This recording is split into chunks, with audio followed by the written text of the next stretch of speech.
A salaryman pants walking in the middle of a dense forest hauling a food cart as he goes. As he continues walking, he can't believe that he's in another world. And would you look at that, just before him lies a city with a looming castle. At last, civilization. So how exactly did this come to be?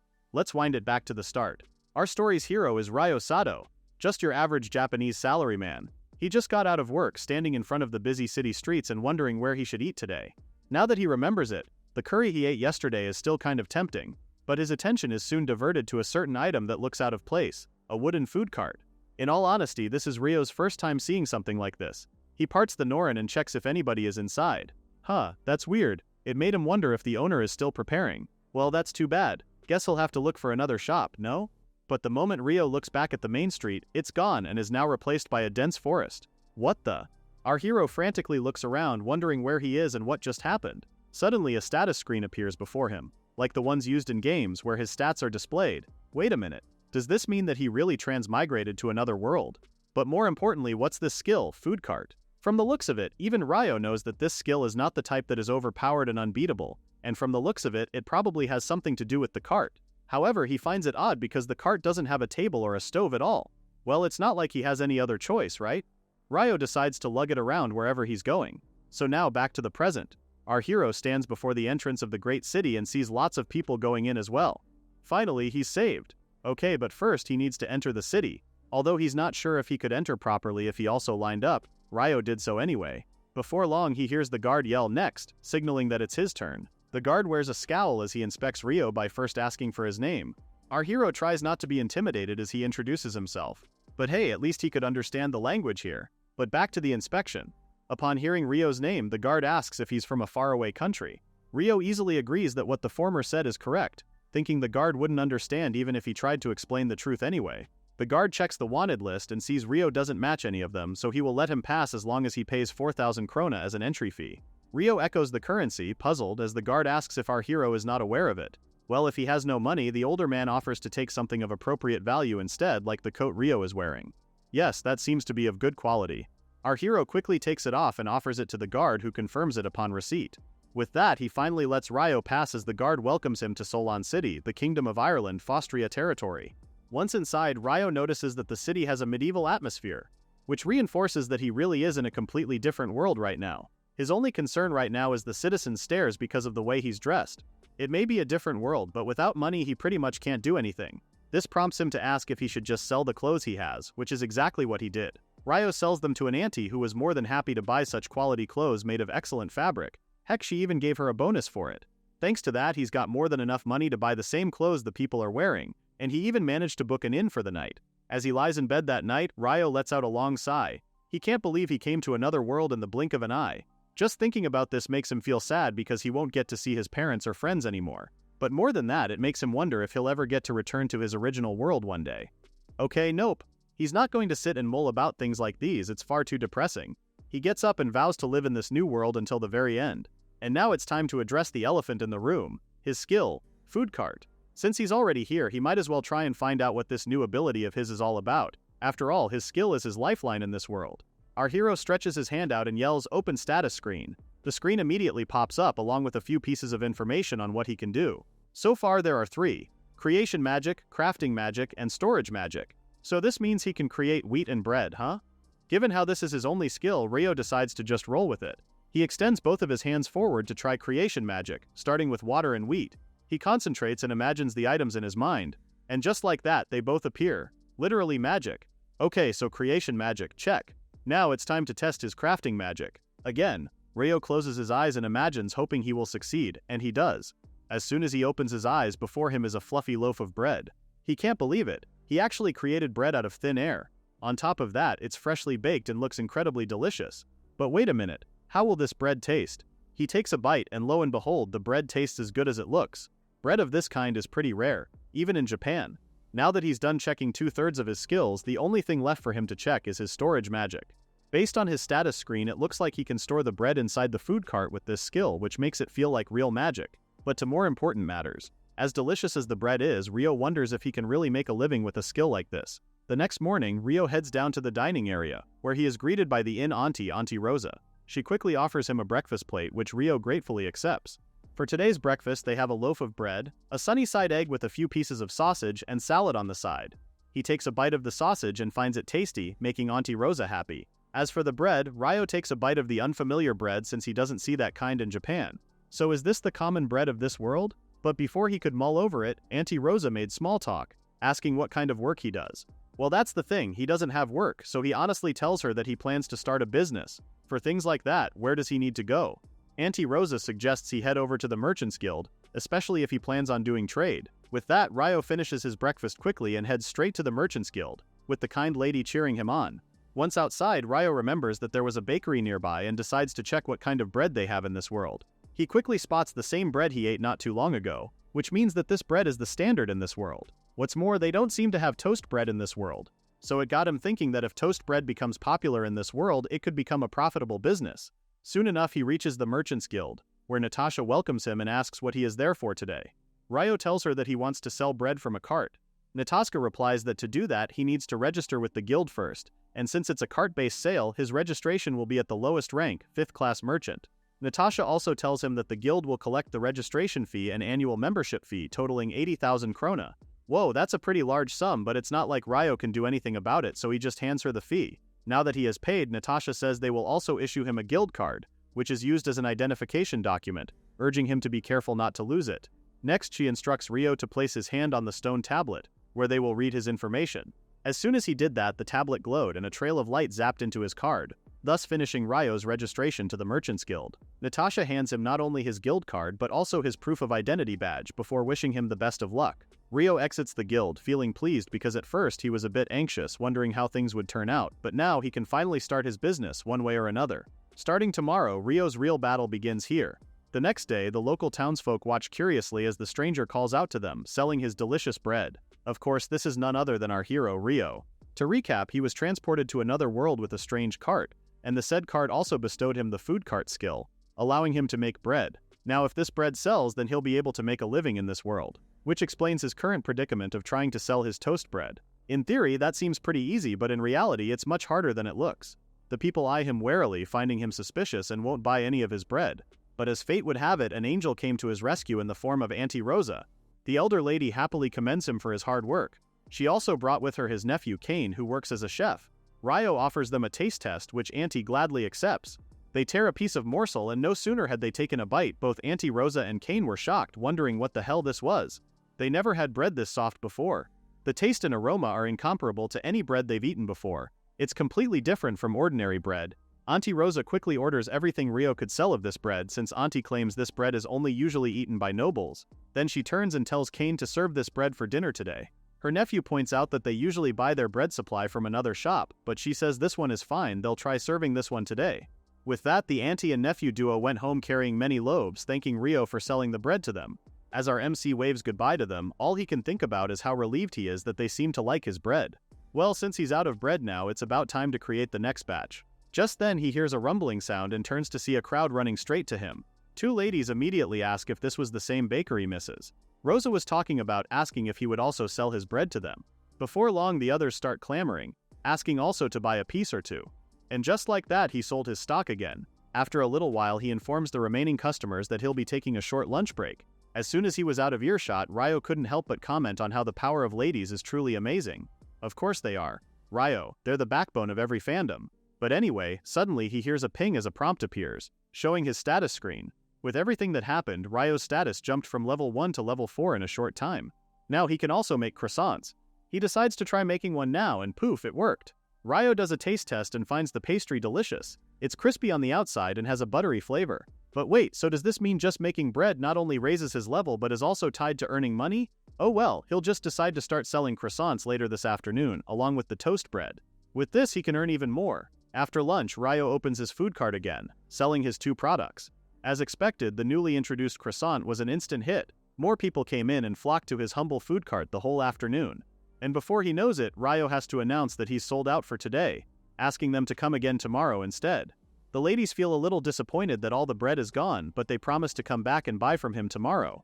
Our hero didn't expect to get so many customers on his first day of selling, which just goes to show how amazing his cart skill is.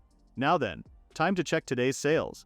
A little while later he finishes checking his sales and is pleased to find out that the sales today are pretty decent. At this rate he could keep earning a reasonable amount. Still, doing this alone every day is pretty exhausting. With a sigh he wishes he could hire at least one person to help him with this. Well, for things like this he decides to head to the Merchants Guild. Back at the guild, Natasha asks what he was there for, so Ryo details his situation. After hearing him out, the receptionist tells him that what he would like to do is actually post a job opening. She points him to the bulletin board where he can post the notice. However, the guild will charge him an advertising fee for posting it. Ryo checks the bulletin board and deems that a lot of people will notice his job ad, and the board itself is a good place to put up a job listing. Natasha also informs him that there are many types of posts on the board, ranging from hiring staff to temporary work. In the end, Ryo says he'll just think about it first, and Natasha understands, not pressuring him to do anything. Ryo exits the guild and goes back to his food cart, thinking that he needs to prepare for tomorrow, though finding a staff is just as important. But he soon forgets about all of this when he locks eyes with a certain girl slumped behind the cart. He can hear her stomach growling, and after a beat, Ryo asks if she's okay. The rugged girl couldn't thank Ryo enough for helping her out. She introduces herself as Sarah, then thanks him again, crying as she munches on the croissant our hero gave her. Ryo tells her to take it slow since there's more from where that came from. Speaking of where, why was Sarah in a place like that anyway? And from the looks of it, it doesn't look like she has any luggage either. To that she shyly relays that she's from a remote village called Triot and came to Solon because she admired the city. However, on the way here she lost everything to bandits and swindlers. Poor Sarah managed to get into the city, but once inside she got lost and didn't know what to do. Since it's also pretty late, she couldn't find work and has no place to stay the night. The girl really had it bad. She was thinking of going to the guild to look for work tomorrow, but her concern for tonight is finding a suitable place to stay. Upon hearing all that, Ryo uses this chance to introduce himself and explain that he just recently founded a trading company by selling bread at this stall. He offers help, so Sarah quickly jumps at the opportunity, asking a slightly improper request to let her work for him so she could repay his kindness. Great timing. Ryo is actually looking for staff, so he's pretty happy to have her work under him. Sarah's face instantly lights up, thanking him as she promises to do her very best. Great, he's excited to work with her tomorrow, but for now, Ryo will cover for her lodging and rent an extra room where she can stay the night. The next day, Ryo says they should begin by first explaining the stall, while Sarah is already eager to learn. For starters, the toast costs 200 krona per piece, while the croissant sells at 100 krona per piece. Looking at the goods, Sarah remembers how delicious they were yesterday, but wait, oh my god. She can't believe she ate so much of the merchandise. Ryo assures her that it's fine since he can always make bread with magic. Wait, what? Magic? Sarah stares as Ryo puts up both of his hands and conjures a croissant out of thin air. Holy hell, this is impossible. She looks at him incredulous because how could he create bread with magic? Ryo, on the other hand, is confused. Did he do something strange? To that, Sarah answers that everything is strange. Is he not aware of the law of the impossibility of magical food? Obviously, he doesn't know since he's an outsider, but Sarah goes ahead and explains that no skill or magic can create food. Sure, there's magic that accelerates crop growth, but to make bread and food as they are, no one's ever heard of that before. Ryo looks forlorn because he did make it, you know? Sarah saw it, we all saw it. But that's exactly the reason why Sarah is so shocked in the first place. Anyway, she's curious about this skill. What's it called again? Ryo answers that it's a skill called stall, and even Sarah has never heard of that kind of skill before. Our hero goes on about how he can also use various kinds of magic, pulling up his status screen to show a list of other things he can make. Oh, and what do you know? Cooking magic was also added just recently. Sarah can't believe this person is right next to her. It's so amazing to have these skill sets. Meanwhile, Ryo suggests they try making meat this time. He puts both hands out and imagines meat, and voila, pork really materialized out of nothing. Looking at the marbling on the meat, Sarah comments how this is the first time she has seen pork of such high quality. It's on par with premium orc meat. Huh. Is that so? But for Ryo, this is just ordinary pork meat. Well, it seems that this world considers it a luxury item. No. Anyway, it's about time he tries cooking magic now. Out of nowhere, he conjures a plate along with the juiciest burger patty in existence. Sarah moves closer, asking what that is, so he explains that it's a dish called hamburg, urging her to taste it. She can't believe Ryo is giving her free rein over this, but okay, she'll start eating. She cuts off a small portion, and as soon as she bites into it, Sarah swoons at how delicious it is. This is so amazing. It's so amazing that she says even the Lord himself couldn't eat something so delicious. Ryo is happy to hear that, and even Sarah knows that this hamburg dish will sell very well. But no, Ryo says they're going to add a small twist, making Sarah frown a little. What does he mean by that? With a smirk, Ryo says they'll use this hamburg to make a hamburger. The two did a little quick shopping for some extra ingredients and basic cooking tools. He turns to Sarah, finally asking for help. With his creation magic, Ryo makes ketchup, burger buns, tomatoes, and lettuce.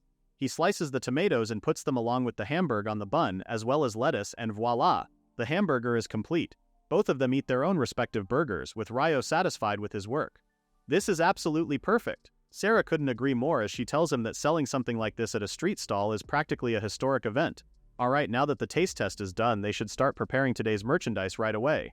But before that, Ryo warns her not to sneak bites without permission. Sarah promises she won't, but that's a pretty hurtful accusation. Little did they know that an older gentleman had been sneakily watching them from the street corner and watched everything unfold. The older gentleman returns to the castle, informing Lord Cerrito of his arrival. This Lord Cerrito asks the former how the stall in question is. The older gentleman reports that they were preparing an unfamiliar dish made from pork and bread. Oh, this piqued Lord Cerrito's interest even more, as he says he wants to taste it. He asks Modon, the older gentleman, if he could bring the cook to him next time. As soon as Ryo's humble stall opened for the day, his customers were quick to order the newest addition to the menu, which was the hamburger. A young lady is the first to receive the order, and as soon as she takes a bite, she can't believe how tasty it is. The intense richness of the meat and the sauce. Even the older man beside her couldn't believe they were able to make such a concentrated tomato sauce. The girl goes on about how she never knew good food existed like this in this world. Both Ryo and Sarah are happy to hear such positive reviews, as the girl continues to order 2 more hamburgers. Hearing the young lady's glowing and loud review made the others curious about this hamburger too.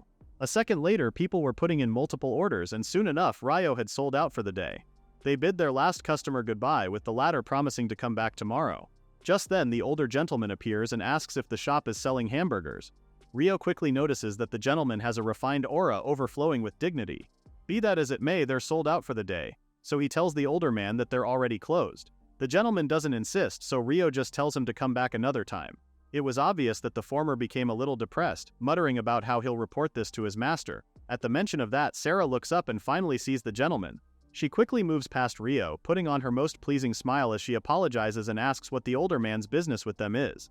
Our hero was about to speak when Sarah's hand flew so fast to cover his mouth, telling Ryo that she needed to speak with the older man. Again, she wears her business smile, asking what his request is. At that, he finally introduces himself as Modon, the chief butler of Lord Cerrito.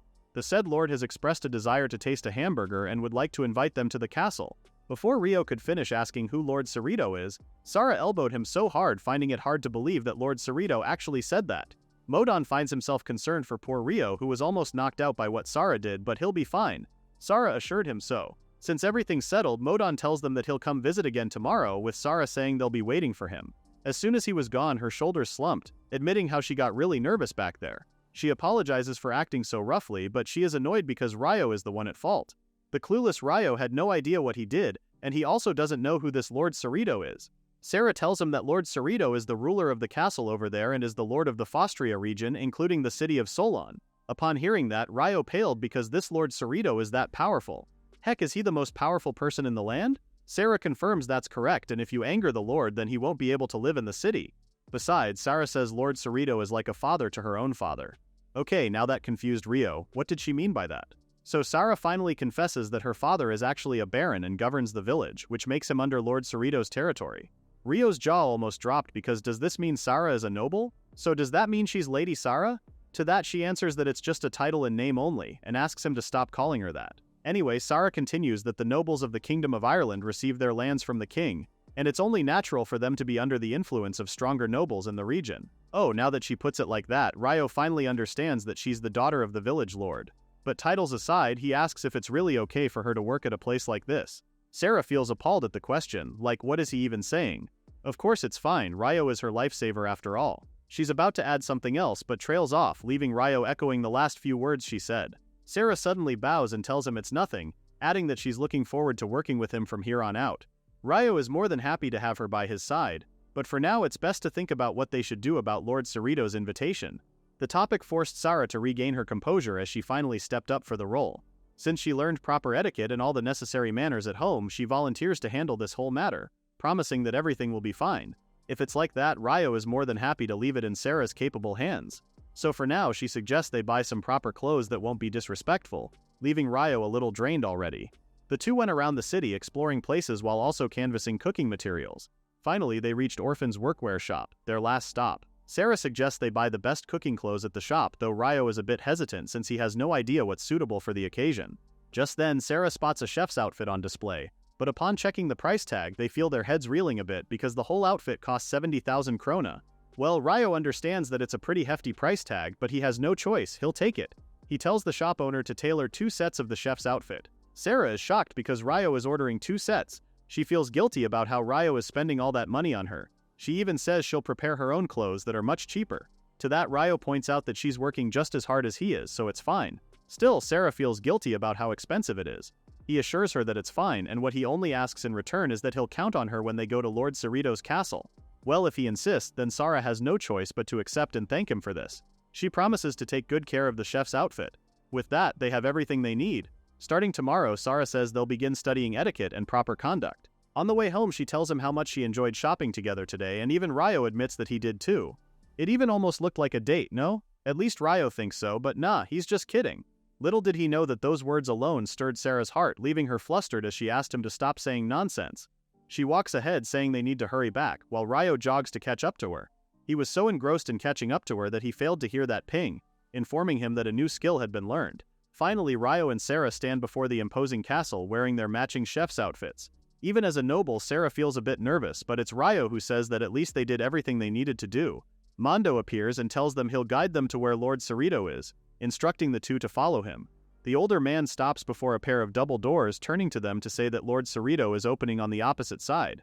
Then Mondo announces the arrival of the chef, while from the other side of the door they hear someone urge them in. Ryo apologizes for troubling Lord Cerrito, while the latter introduces himself with a smile. What's more, the latter feels apologetic for summoning them so suddenly. Ryo introduces himself as the president of the Sato Trading Company, and thanks Lord Cerrito for inviting them. The nobleman only laughs, telling Ryo to ease up, there's no need to be so formal, you know. Anyway, Lord Cerrito speaks about the hamburgers he has heard so much about. It's become the talk of the town after all, and even the servants of the castle speak so highly of those burgers that Lord Cerrito himself wanted to try one. Ryo is happy to hear that everyone's been talking highly of his products, but in his mind he's actually more pleased that this Lord Cerrito guy seems like a friendly person. Speaking of the hamburgers, Lord Cerrito said he was so excited about the dish that he hadn't even eaten anything today yet. With that, he's eager to taste this renowned hamburger of Ryo's. The latter agrees and says they'll start preparing right away. Our hero extends his hand, intent on using the magic he learned recently, starting with summoning the food cart. You see, after he has leveled up, our MC is now able to create new materials, so with these, he can make it. He turns to Sarah and asks her to do the preparations, which she dutifully obliges. Ryo uses food cart multiplication, then uses form change. The stall instantly became a kitchen. First he uses storage magic to take out the ingredients to make the sauce, and soon enough he's done with the special teriyaki sauce. Next he works on the side dishes. He pulls out the potatoes he prepared with magic, then deep fries them in hot oil.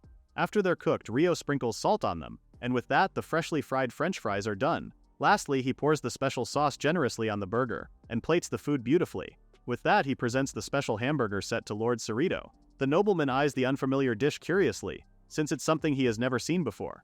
Mondo appears on his side with some cutlery, but Lord Cerrito refuses it. From what he heard, this is a dish that you eat with your hands, isn't it? He eagerly picks up the hamburger, saying he'll try eating it the way they normally do.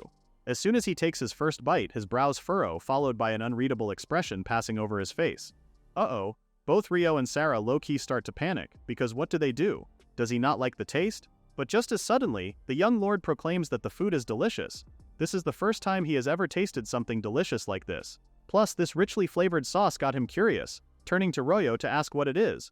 Our MC simply explains that it's a sauce called soy sauce made from soybeans. Lord Cerrito continues eating, amazed that you can actually make something like that from soybeans. Now moving on to the french fries, the dish that also piqued the lord's interest. Ryo urges him to give it a try too. Lord Cerrito takes a small bite of the seemingly ordinary potatoes, but boy was he wrong. The outside is crispy and the inside is amazingly fluffy. He can't help but ask how Ryo was able to cook it that way. Well, all Ryo did was fry the potatoes in oil and sprinkle them with salt. As usual, Lord Cerrito is impressed because he never knew just doing that could make potatoes so delicious. Speaking of deliciousness, Lord Cerrito also finds the tomato sauce flavor irresistible, just like the other citizens. After a little while, Lord Cerrito finished his burger, so Ryo offered to make him another serving. Of course, the former is quick to take him up on his offer, and while he's at it, he also wants another serving of those fries too. Before long, the young lord's appetite is finally satisfied. He beams because everything turned out to be truly delicious. Ryo and Sarah are also smiling, happy to see that he enjoyed the meal they made. Now then, to business. Honestly speaking, the young lord finds the ingredients pretty ordinary. However, the quality is so high that common folk couldn't obtain them. Plus, there's also Ryo's cooking methods that he has never seen before, prompting the young lord to ask where he acquired such techniques and ingredients. Before Ryo could answer, Sarah stepped in and told him that anything beyond that would be a trade secret of their major trading company. With that said, she refuses to answer the nobleman's query. Well, even Lord Cerrito agrees to that, because if they revealed that, it would lose its commercial value. He apologizes, then returns to the main topic.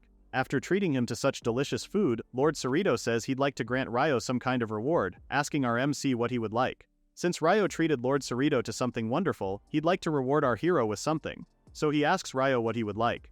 Our hero starts stuttering and confesses that he'd like to quit working from a food cart and open his own shop.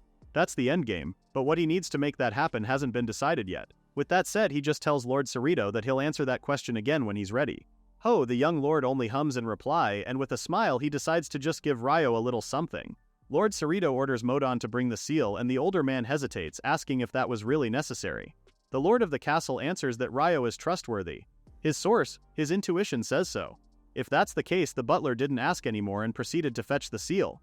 After a little while he returns with a little chest and asks Ryo to take good care of it. Our MC opens the box and it's just as they said, it really is a seal. He looks at it funnily and Modon could understand his confusion given that if he's not from the Fostria region then he wouldn't know of this item. Lord Cerrito just smiles and tells Ryo to ask about it at the Merchants Guild later, which the latter says he will. With that, Ryo turns to Sarah saying they should head back now, but his companion is too focused on the seal, jaw-dropped. She points at the seal saying how it's an incredibly dangerous item. Ryo has no idea, wondering if he actually received something so amazing. Sarah's comment caught the attention of Lord Cerrito, and as he looked at her there was a look of recognition. He remembers her asking if she was the daughter of Baron Estrand. At that, she perks up and affirms that it is correct, explaining that she's the second daughter of House Estrand. She's happy that the Lord remembers her, and of course he does. From what he remembers, she was also there at his appointment ceremony. He grows impressed seeing how she's now part of the Sato Trading Company. Lord Cerrito stands and approaches them saying that he owes Baron Estrand a great deal, so if anything should happen, he tells them to rely on him. More importantly, Lord Cerrito asks them to come again to make hamburgers and fries for him, which the two say they're more than happy to do. Just like that, their visit to Lord Cerrito's castle wrapped up. On their way home, both Ryo and Sarah slump in the back seat, completely drained from their meeting with the noble. Still, they didn't expect Lord Cerrito to be such a kind person, and it seems he liked the hamburgers they made too. Anyway, that thing they were talking about earlier, the seal. Ryo asks if it was really something amazing. It looks just like an ordinary seal from his perspective. Sarah snaps back to attention, telling him that it's not an ordinary seal, it's the seal of the Fostria family. Well, it's kind of hard to explain, but for starters, it's not something an ordinary merchant company could ever possess. She says any merchant in the city would desperately want it because once it's stamped, it's treated as one of the most important matters in the Fostria region. With that said, the Fostria family takes full responsibility for it. Ryo's brows furrow as he asks if Lord Cerrito will step in if something happens. When he puts it like that, Sarah says that's true. This also means that Ryo can't just use it however he likes, because if he were to make some strange contract, it would stain the reputation of the Fostria family, or worse, it could even put his life at risk. Oh, so the seal's value lies in simply possessing it. It's proof that you have the backing of the Fostria family. Now that he knows everything there is to know about the seal, this just makes Ryo wonder if it's really okay for someone like him to have it. Sarah smiles, thinking that if Lord Cerrito has given it to him, then it should be fine. Well, if she says it like that, then it should be fine to accept this for now. Anyway, he suggests they head to the Merchants Guild soon. He wants to consult them about opening a shop, which Sarah thinks is a great idea. Their work is done for today, and he suggests they take the day off tomorrow since the past few days have been pretty hectic. Back at Lord Cerrito's castle, Mondo asks his master if he made the right choice to give the seal to Ryo. The young lord is certain he made the right decision. The latter also notes how all of the dishes Ryo served were things he had never seen before, which made Lord Cerrito believe that Ryo is connected to lands they don't have information on. What's more, he believes that if our hero continues to grow like this, he'll bring prosperity to the city. Most importantly, Lord Cerrito's intuition still tells him to help Ryo. When the young lord acts according to his intuition, things usually turn out well, and it has saved him many times before. Even Modon himself knows that, right? The butler finally speaks and says if it's what Lord Cerrito says, then it must be true. Lastly, the fries and ketchup were incredibly delicious. If Ryo doesn't open a shop soon, then Lord Cerrito won't be able to eat those fries anymore. The mere thought of it is enough to make him crave those dishes again. Lord Cerrito goes on about the harmony between the fries and ketchup. If he could eat that whenever he wanted, then he'd do anything. His butler can only sigh, asking the young lord to stop venting his personal cravings like this. The next day, Ryo and Sarah meet at the Merchants Guild, with the latter carrying a few documents tucked under her arm. Ryo greets her with a good morning, asking if she had enough rest for the night, which she says she did. He's pleased to hear that, and for today's agenda, he'd like to hear about the sales report and the opening of the shop. Sarah is just happy to be there, seeing how everything is finally coming together. Once inside, Natasha greets them, already awaiting their arrival. After all, rumors of a certain burger shop have already reached the guild. Sarah introduces herself as one of the staff of Sato Trading Company, with Natasha noting how she had already heard of the former. Actually, that's not the only thing Natasha has heard. Word got around that the two of them were invited to Lord Cerrito's castle too. Anyway, for today's sales report, Natasha leads them to another room, urging them to step inside. As soon as they stepped in, the guild staff quickly explained that the meeting room is equipped with soundproof magic, so they shouldn't be worried about information leaking. As soon as all three of them are settled, Natasha asks for the account books, which Sarah gladly hands over. Natasha flips through their records and frowns upon finding out that the ingredients weren't purchased, so she asks Sarah for clarification about some things. For starters, the expenses are pretty low, so she asks if this is not a problem for the shop. Sarah, on the other hand, assures her that there's no mistake in the figures listed in the ledger. With the calculation skill, which increases the ability to process calculations, she made sure to check it multiple times. Be that as it may, Natasha tells her that at this level of commerce, they shouldn't be able to continue. In fact, the guild may even need to investigate some cases. Hearing the two ladies talk this out, Ryo adds that there are actually certain circumstances. In his mind, they hardly need to buy anything because of his stall skill. Of course, Natasha has no knowledge of this, which makes sense that she doesn't understand any of this. Anyway, Sarah turns to him asking what they should do, as she panics if that gets found out. Seeing them stressing over something, Natasha steps in and assures them that if they're worried about information leaking, the Merchants Guild is an organization independent of the state and has strict confidentiality obligations. She adds that company information or information about Ryo will not be passed on to the kingdom or to the nobility. Well, if it's like that, Ryo finally comes clean and shares his secret. After hearing about Ryo's stall skill, even Natasha finds the skill pretty extraordinary, which also clears things up. With that said, she promises to keep this matter strictly confidential. However, she'll have to report this to the guildmaster. With that matter settled, Natasha proceeds with computing the shop's profit, which is 4,840,000 krona. Since they'll be paying 30% of the profits, Ryo is now promoted to 4th-rank merchant.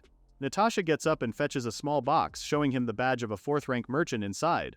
From here on out, she asks Ryo to keep working hard. That's nice to hear and all that, but Ryo has no idea what it means to be a 4th-rank merchant.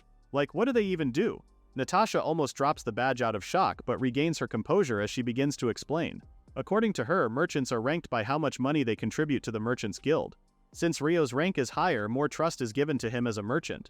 Oh, if it's like that, then this just means the chances of making a profit increase too. He promises to do his best, and since he's already here, there's also something he'd like to consult with her about.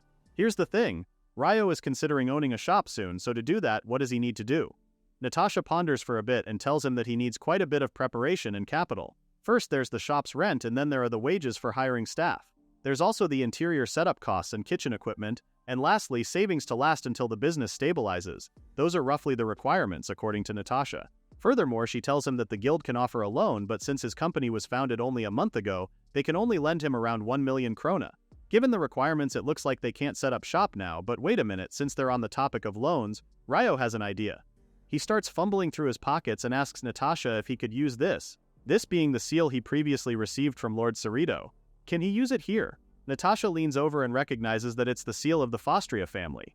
Wait a minute, a seal? She suddenly stands and falls over, shocked at the item before her because what the heck? Ryo and Sarah are quick to run to her side and see if she's okay, but the guild staff is more concerned as to why Ryo has something like that. Most importantly, she tells him to return it immediately, with Ryo quickly taking it back and closing the lid of the chest. As she returns to her seat, Natasha can't believe that Ryo is the bearer of the seal. Mind you, he's just a newly established company. For a company to possess something like that is completely unheard of. Anyway, back to business. Natasha tells him that if he uses the seal, he could borrow money with virtually no collateral and no upper limit. However, she warns him that if a contract made with it were to tarnish the name of the Fostria family, then he would lose his status as a merchant, and there would be no guarantee for his life. Generally speaking, the seal isn't something meant to be used in practice.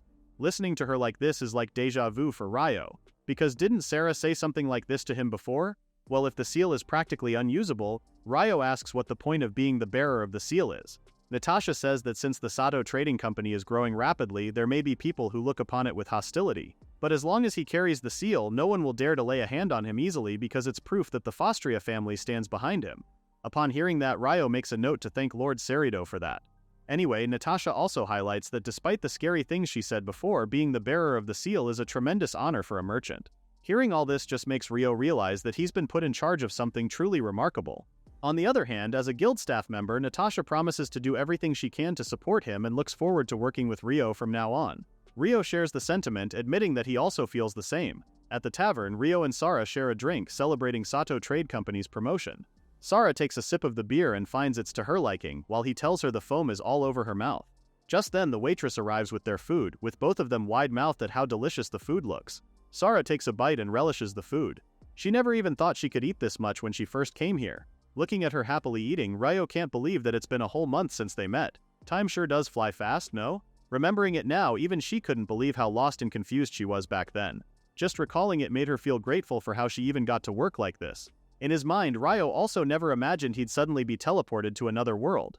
Coming into this world without understanding a thing is practically a miracle. When he thinks about it, he doesn't know how he managed this past month without Sara by his side. If it were just him, he's pretty sure things wouldn't have gone this well at all. Now that he remembers it, there's something he needs to give to Sara. He rummages through his pocket and hands her this month's bonus. After all, they earned a lot more than he expected. Sara can't believe it, feeling hesitant since she already received her salary earlier, but Rio assures her that it's fine as she drops the small money bag in her hand. She checks how much it is, and is he for real? Is he really okay with giving her this much? To justify this amount, Rio details how much he relied entirely on Sara when they met with Lord Cerrito. If it were just him, he knows he would have definitely failed, which is why he believes Sara deserves this much money for her efforts. Sara happily receives it, promising to work even harder from here on out. Rio laughs and tells her there's no need to push herself too hard. As the second round of beer arrives, Rio asks her something a little personal. Why did she obtain the calculation skill? To that she goes on about how she read a lot of books ever since she was just a little girl. Before she even realized it, she came to love learning. They say childhood experiences influence the skills you gain, which probably explains how she got the calculation skill in the first place. Oh, so that explains why she came to Solon to use her skill. And Rio happens just to be at the right place at the right time to pick her up then. Now that they talked about her, Sara is curious if Rio also has a dream. For Sara, she already achieved her goal, but how about Rio? Does he have a dream? Well, for him, he wants to have his own shop. But that question makes him wonder what he really wants to do in this world. He's been thinking of running a restaurant, but why is that? After all, he came here without a plan, but he still wants to do work that makes everyone smile. Finally, he answers Sara's question. Since coming here, he has only been fighting to survive, but now he's made up his mind. He wants to visit many places, open shops in different cities, and make the Sato company much bigger. With that said, he needs Sara's strength. The question is, will she work with him? Of course, she happily obliges, extending her hand, promising to make the Sato company even bigger together. They shook hands with Rio, saying they should start by opening a shop in Solon. At least that's what Rio had in mind. The next day, Kane came bowing to him, on his knees with his forehead on the ground, begging our hero to make him his disciple.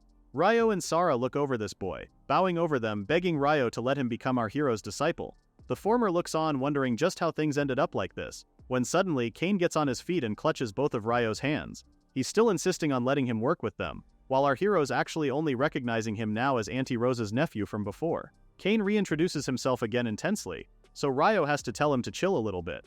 First of all, our hero asks why Kane suddenly decided to become Ryo's disciple.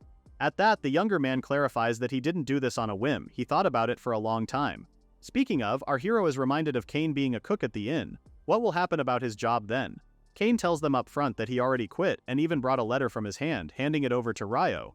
Our hero opens the letter and reads about Auntie Rosa thanking him for the bread. According to her, Kane has been going on about how Kane has been wanting to work with Rio, asking the latter if he would allow the older lady's nephew to give him a chance. She goes on vouching for Ryo's talent while also asking our hero to take good care of him. After reading the letter, it was Sara who asked why Kane wanted to work with Rio.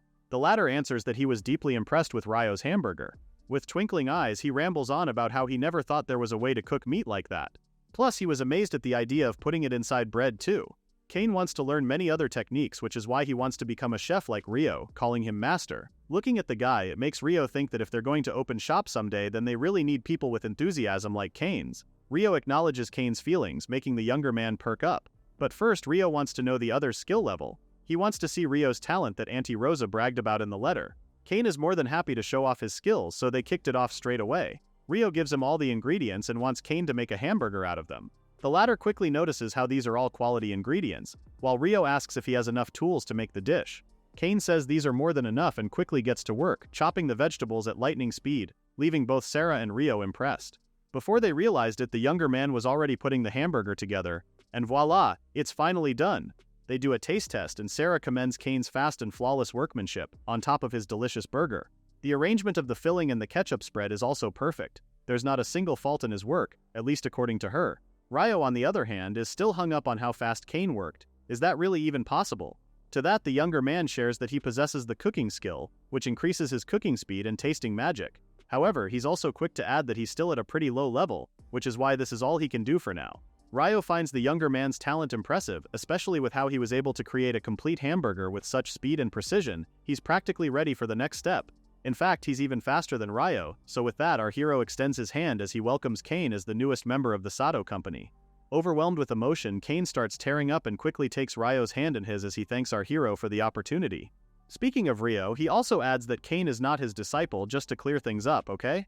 With another companion added to the Sato company, they have just taken another step forward. Ryo is also happy because having someone skilled at cooking is essential for their work. This saves them a lot of trouble. Speaking of cooking, there's one thing bugging Sarah's mind. Isn't Ryo's cooking magic enough as it is? Well, it is true that Ryo can indeed make hamburgers using his cooking magic, but that skill of his has a major drawback. Eh? Sarah is surprised because did she hear him right? Did he just say his skill had a drawback? At the stall, Ryo extends his hand and conjures the ingredients out of thin air.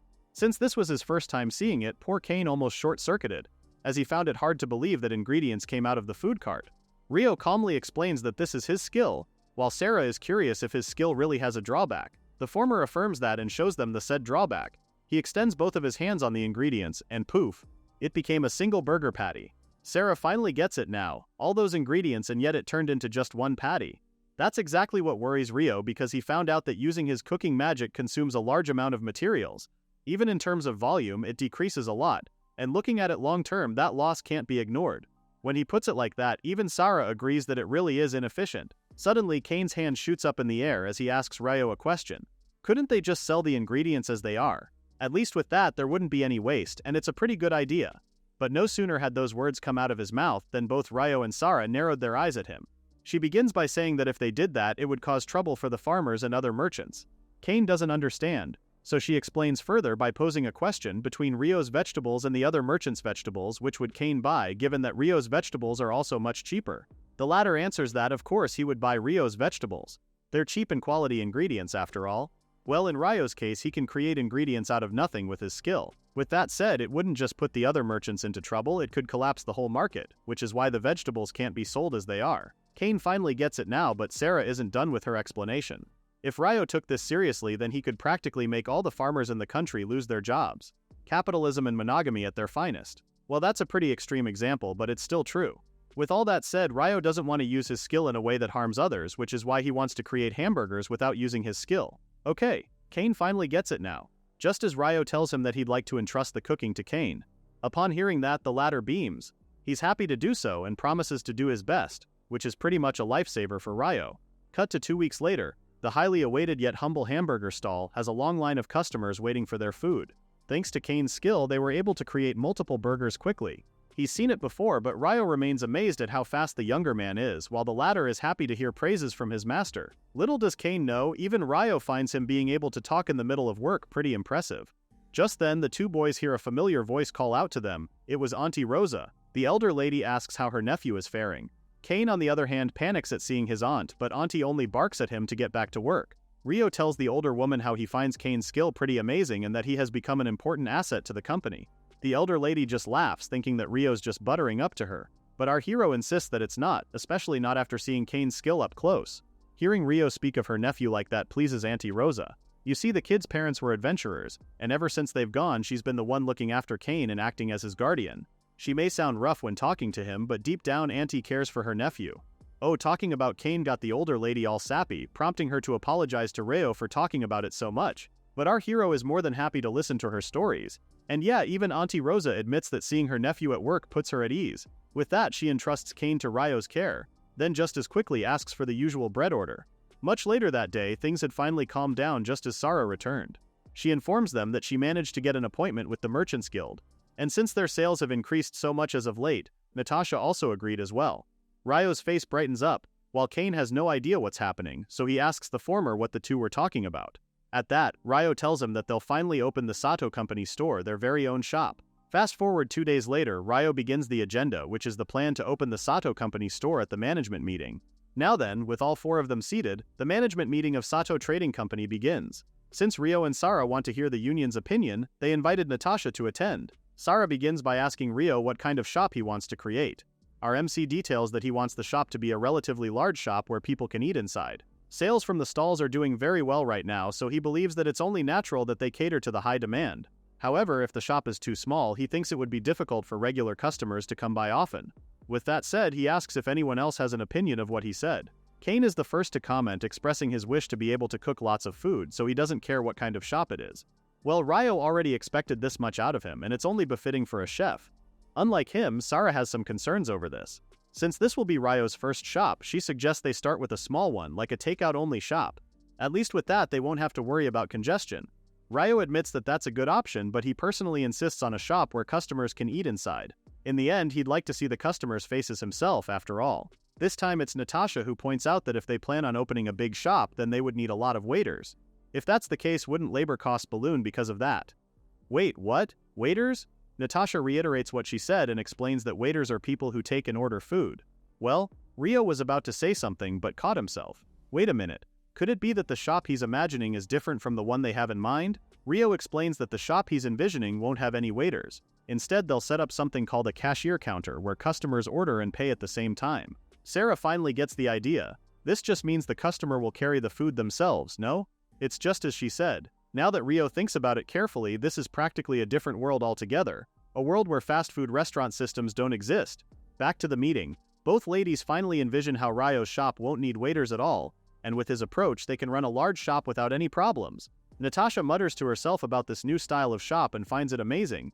Plus, with Ryo's stall skill, even if the setup costs are a bit high, they should be able to make big profits. Suddenly she becomes passionate, asking Ryo to let her help them carry out their plans. Of course, Ryo is not one to turn down help when offered. The guild staff proceeds to tell them that there's actually a vacant property that's a perfect fit for their shop, asking them if they would like to see it.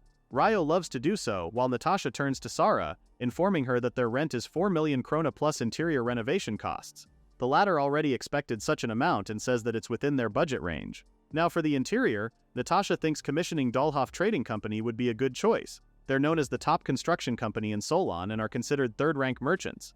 Again, she offers to them if they would like to introduce Ryo to the Dahlhoff Trading Company this time, and the latter is pretty much obliged. For the renovation budget, Sarah tells Natasha that she could go ahead and inform the Dahlhoff Trading Company that their budget is 15 million krona, which the latter says she would.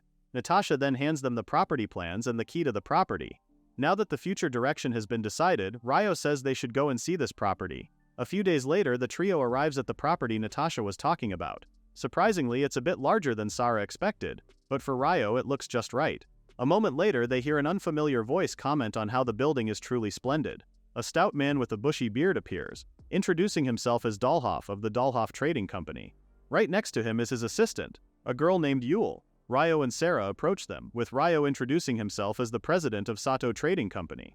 Upon hearing that, the older man beams because finally he met this Ryo that everyone has been talking about. Oh, Ryo is the talk of the town? Wait, what does Dahlhoff mean by that?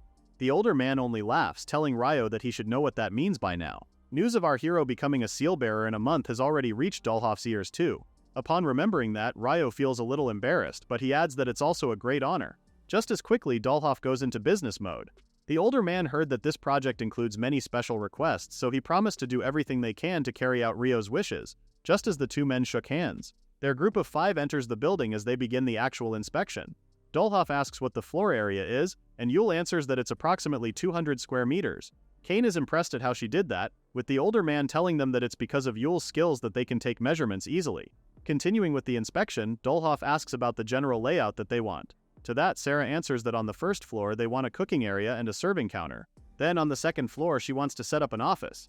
Dahlhoff turns to Ryo and asks about the kitchen since he was already thinking of equipping the area with basic facilities. At the mention of that, our MC tells him that they won't need a stove or refrigerator, leaving the older man shocked. Why is that? Well, Ryo simply answers that it's because of his skill and shows Dahlhoff his summon stall. From there, Ryo turned it into kitchen form, leaving the Dahlhoff employees even more shocked. Dahlhoff cannot believe Ryo can create equipment using skills alone. How incredible. Meanwhile, our hero goes on and shows him that the bottom part is a magical storage, leaving Dahlhoff impressed at the built-in facilities. Now he understands why Lord Cerrito took a liking to him. Anyway, Ryo has a list of additional requests he'd like to make. A large oven, a meat grinder, and a large fryer capable of cooking massive quantities of food. Looking at the drawings, Dahlhoff notes how they never made things like that before, but from the looks of it, they seem pretty doable on his part. Ryo is pleased to hear that, already thanking the older man in advance. Now then, regarding the seating for customers, Dollhoff asks how many seats Ryo would like. The latter says he'd like to set up about 120 seats on the opposite side, and on the second floor, about 120. Dollhoff thinks that's too many, but our hero says that won't be a problem. With this amount of space, Ryo thinks that even if the number of seats increases a bit, it won't be an issue, as they are already looking forward to continued cooperation. Just then, Dollhoff approaches Ryo and tells him that he and Yule have prepared a preliminary cost estimate, and honestly speaking, it exceeds the budget by about 3 million krona, no matter how much they calculate it. Upon hearing that, the Sato Trading Company trio's faces were colored with panic. While holding the estimate in his hand, Dollhoff tells them that they're going to exceed the budget by around 3 million krona. Sarah checks the document, asking the older man if the minimum cost would be 18 million krona, and Dollhoff tells her that the official estimate will be released later, but he believes it could reach around 20 million.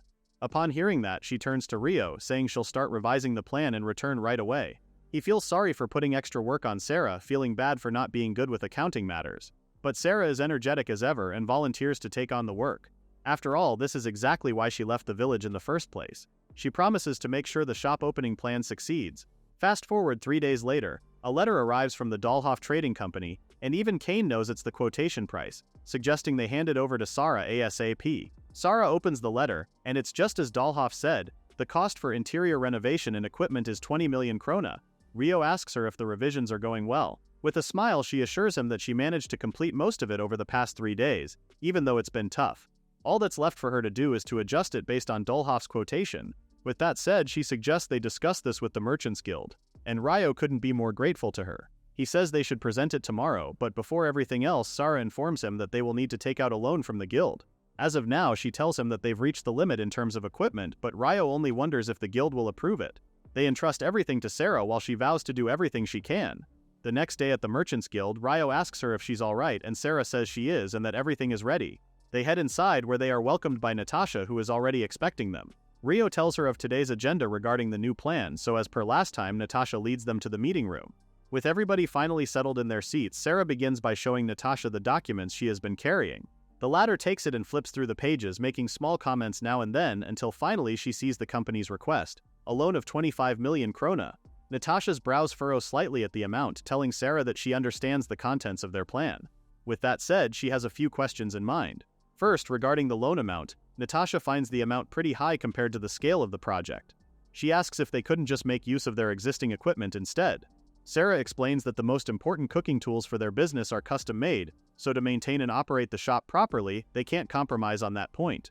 Next, the guild staff asks how they plan to repay the loan, assuming it is approved. Regarding that matter, Sarah shows her the sales record of the food cart so far, along with its customer turnover rate. She goes on about how she believes they'll be able to repay the loan steadily with interest. Natasha checks the documents and notes how Sarah is very meticulous about these matters. What's more, Sarah has also summarized the monthly repayment amounts, and even Natasha is impressed at how the repayment plan is very clear. However, in the worst-case scenario, the latter asks what they have for collateral. Sarah answers that they plan to compensate through in-kind repayment using the food cart skill. She goes on about how they will repay using the food products created through the skill if cash repayment becomes difficult. What's more, the food can also be preserved almost indefinitely using the same ability. Listening to her, even Natasha knows that the said solution is unique only to the Sato Trading Company. Continuing from what she last said, Sarah tells her that the guild won't incur any losses in that sense, and even Natasha has no objections to that. To add, Natasha also knows that Ryo is a seal bearer, even if the Sato Company owns no real estate or assets. If the Fostria family stands behind him as a guarantor, then that alone is more than sufficient security for the guild. With their plans laid out on the table, Sarah asks what Natasha thinks. After a beat, the latter says she has reviewed Sarah's plan and approves of it. Furthermore, she'll submit the request to the guildmaster ASAP, making Sarah beam. To add, since Ryo is the seal bearer, they don't have to worry because she thinks their application will go through smoothly. The trio couldn't be more thankful for Natasha hearing them out. Finally, the meeting wrapped up. As soon as they were out of the guild's door, Ryo thanked Sarah because she saved them. She smiles because after all these years, all the effort she put into studying has finally paid off.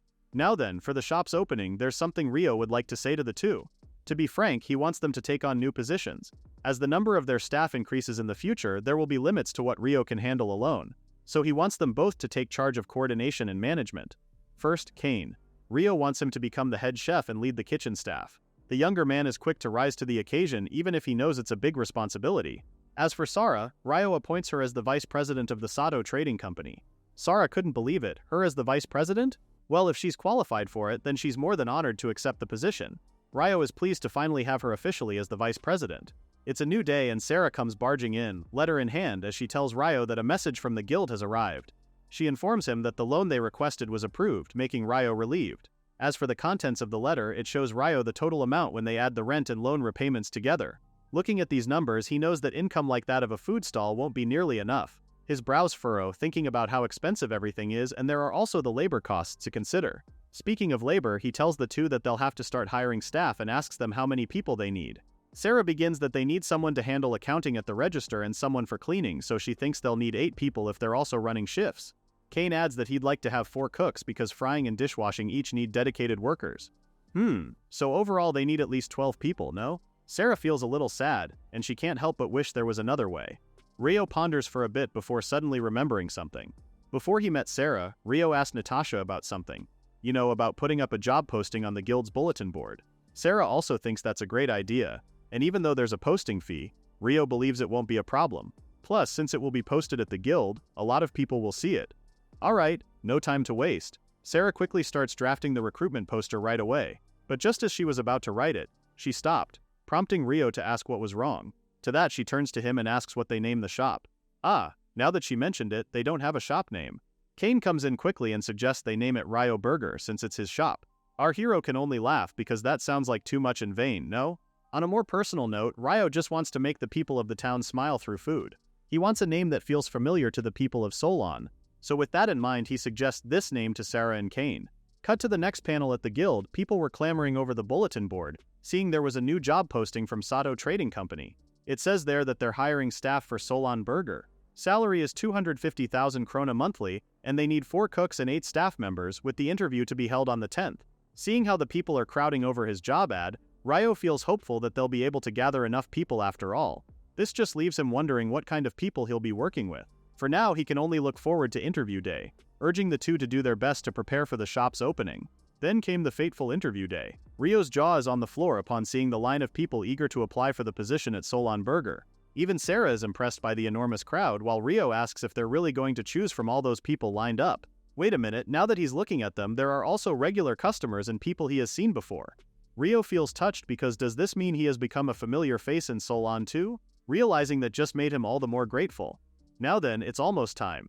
Sara approaches him and asks if Ryo and Kane are ready, to which the latter says they're already set. Okay then. Sara says she'll go and fetch the first applicant, but before she leaves she hears Kane ask if he could speak with Ryo for a moment.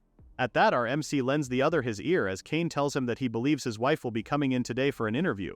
Both Ryo and Sara are shocked because what do you mean, Kane is a married man? Kane shyly admits that he got hitched about 3 months ago, but that's not what matters right now. Their chef relays how his wife wanted to work at the company when he told her about the job opening. However, Kane tells them that he doesn't want any favoritism because of that.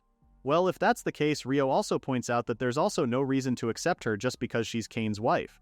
Our MC tells him up front that they'll judge her fairly through the interview, and Kane couldn't be more grateful for that. Now that the matter is settled, Sara calls in the first applicant. A serious-looking man named Alan walks in, and Ryo welcomes him. Looking at his file, our hero notes that Alan applied for a customer service position. Alan details how he possesses a skill called physical endurance. It's a skill that allows him to work for long periods without getting tired, and this makes him believe that he'll definitely be useful to the company. Impressive, but Sara points out that his skill seems better suited for adventurers, so why did he apply here instead? Alan explains that his skill doesn't actually increase physical strength, so it can't really be said to be perfectly suited for adventurers. For him, he has always thought about using it in service, which is why he decided to apply to Solon Burgers. Even Ryo notes that Alan seems like he'd be of great help to the shop. They continue interviewing him until finally they wrap it up. Alan stands from his seat thanking them and apologizing for taking up a lot of their time.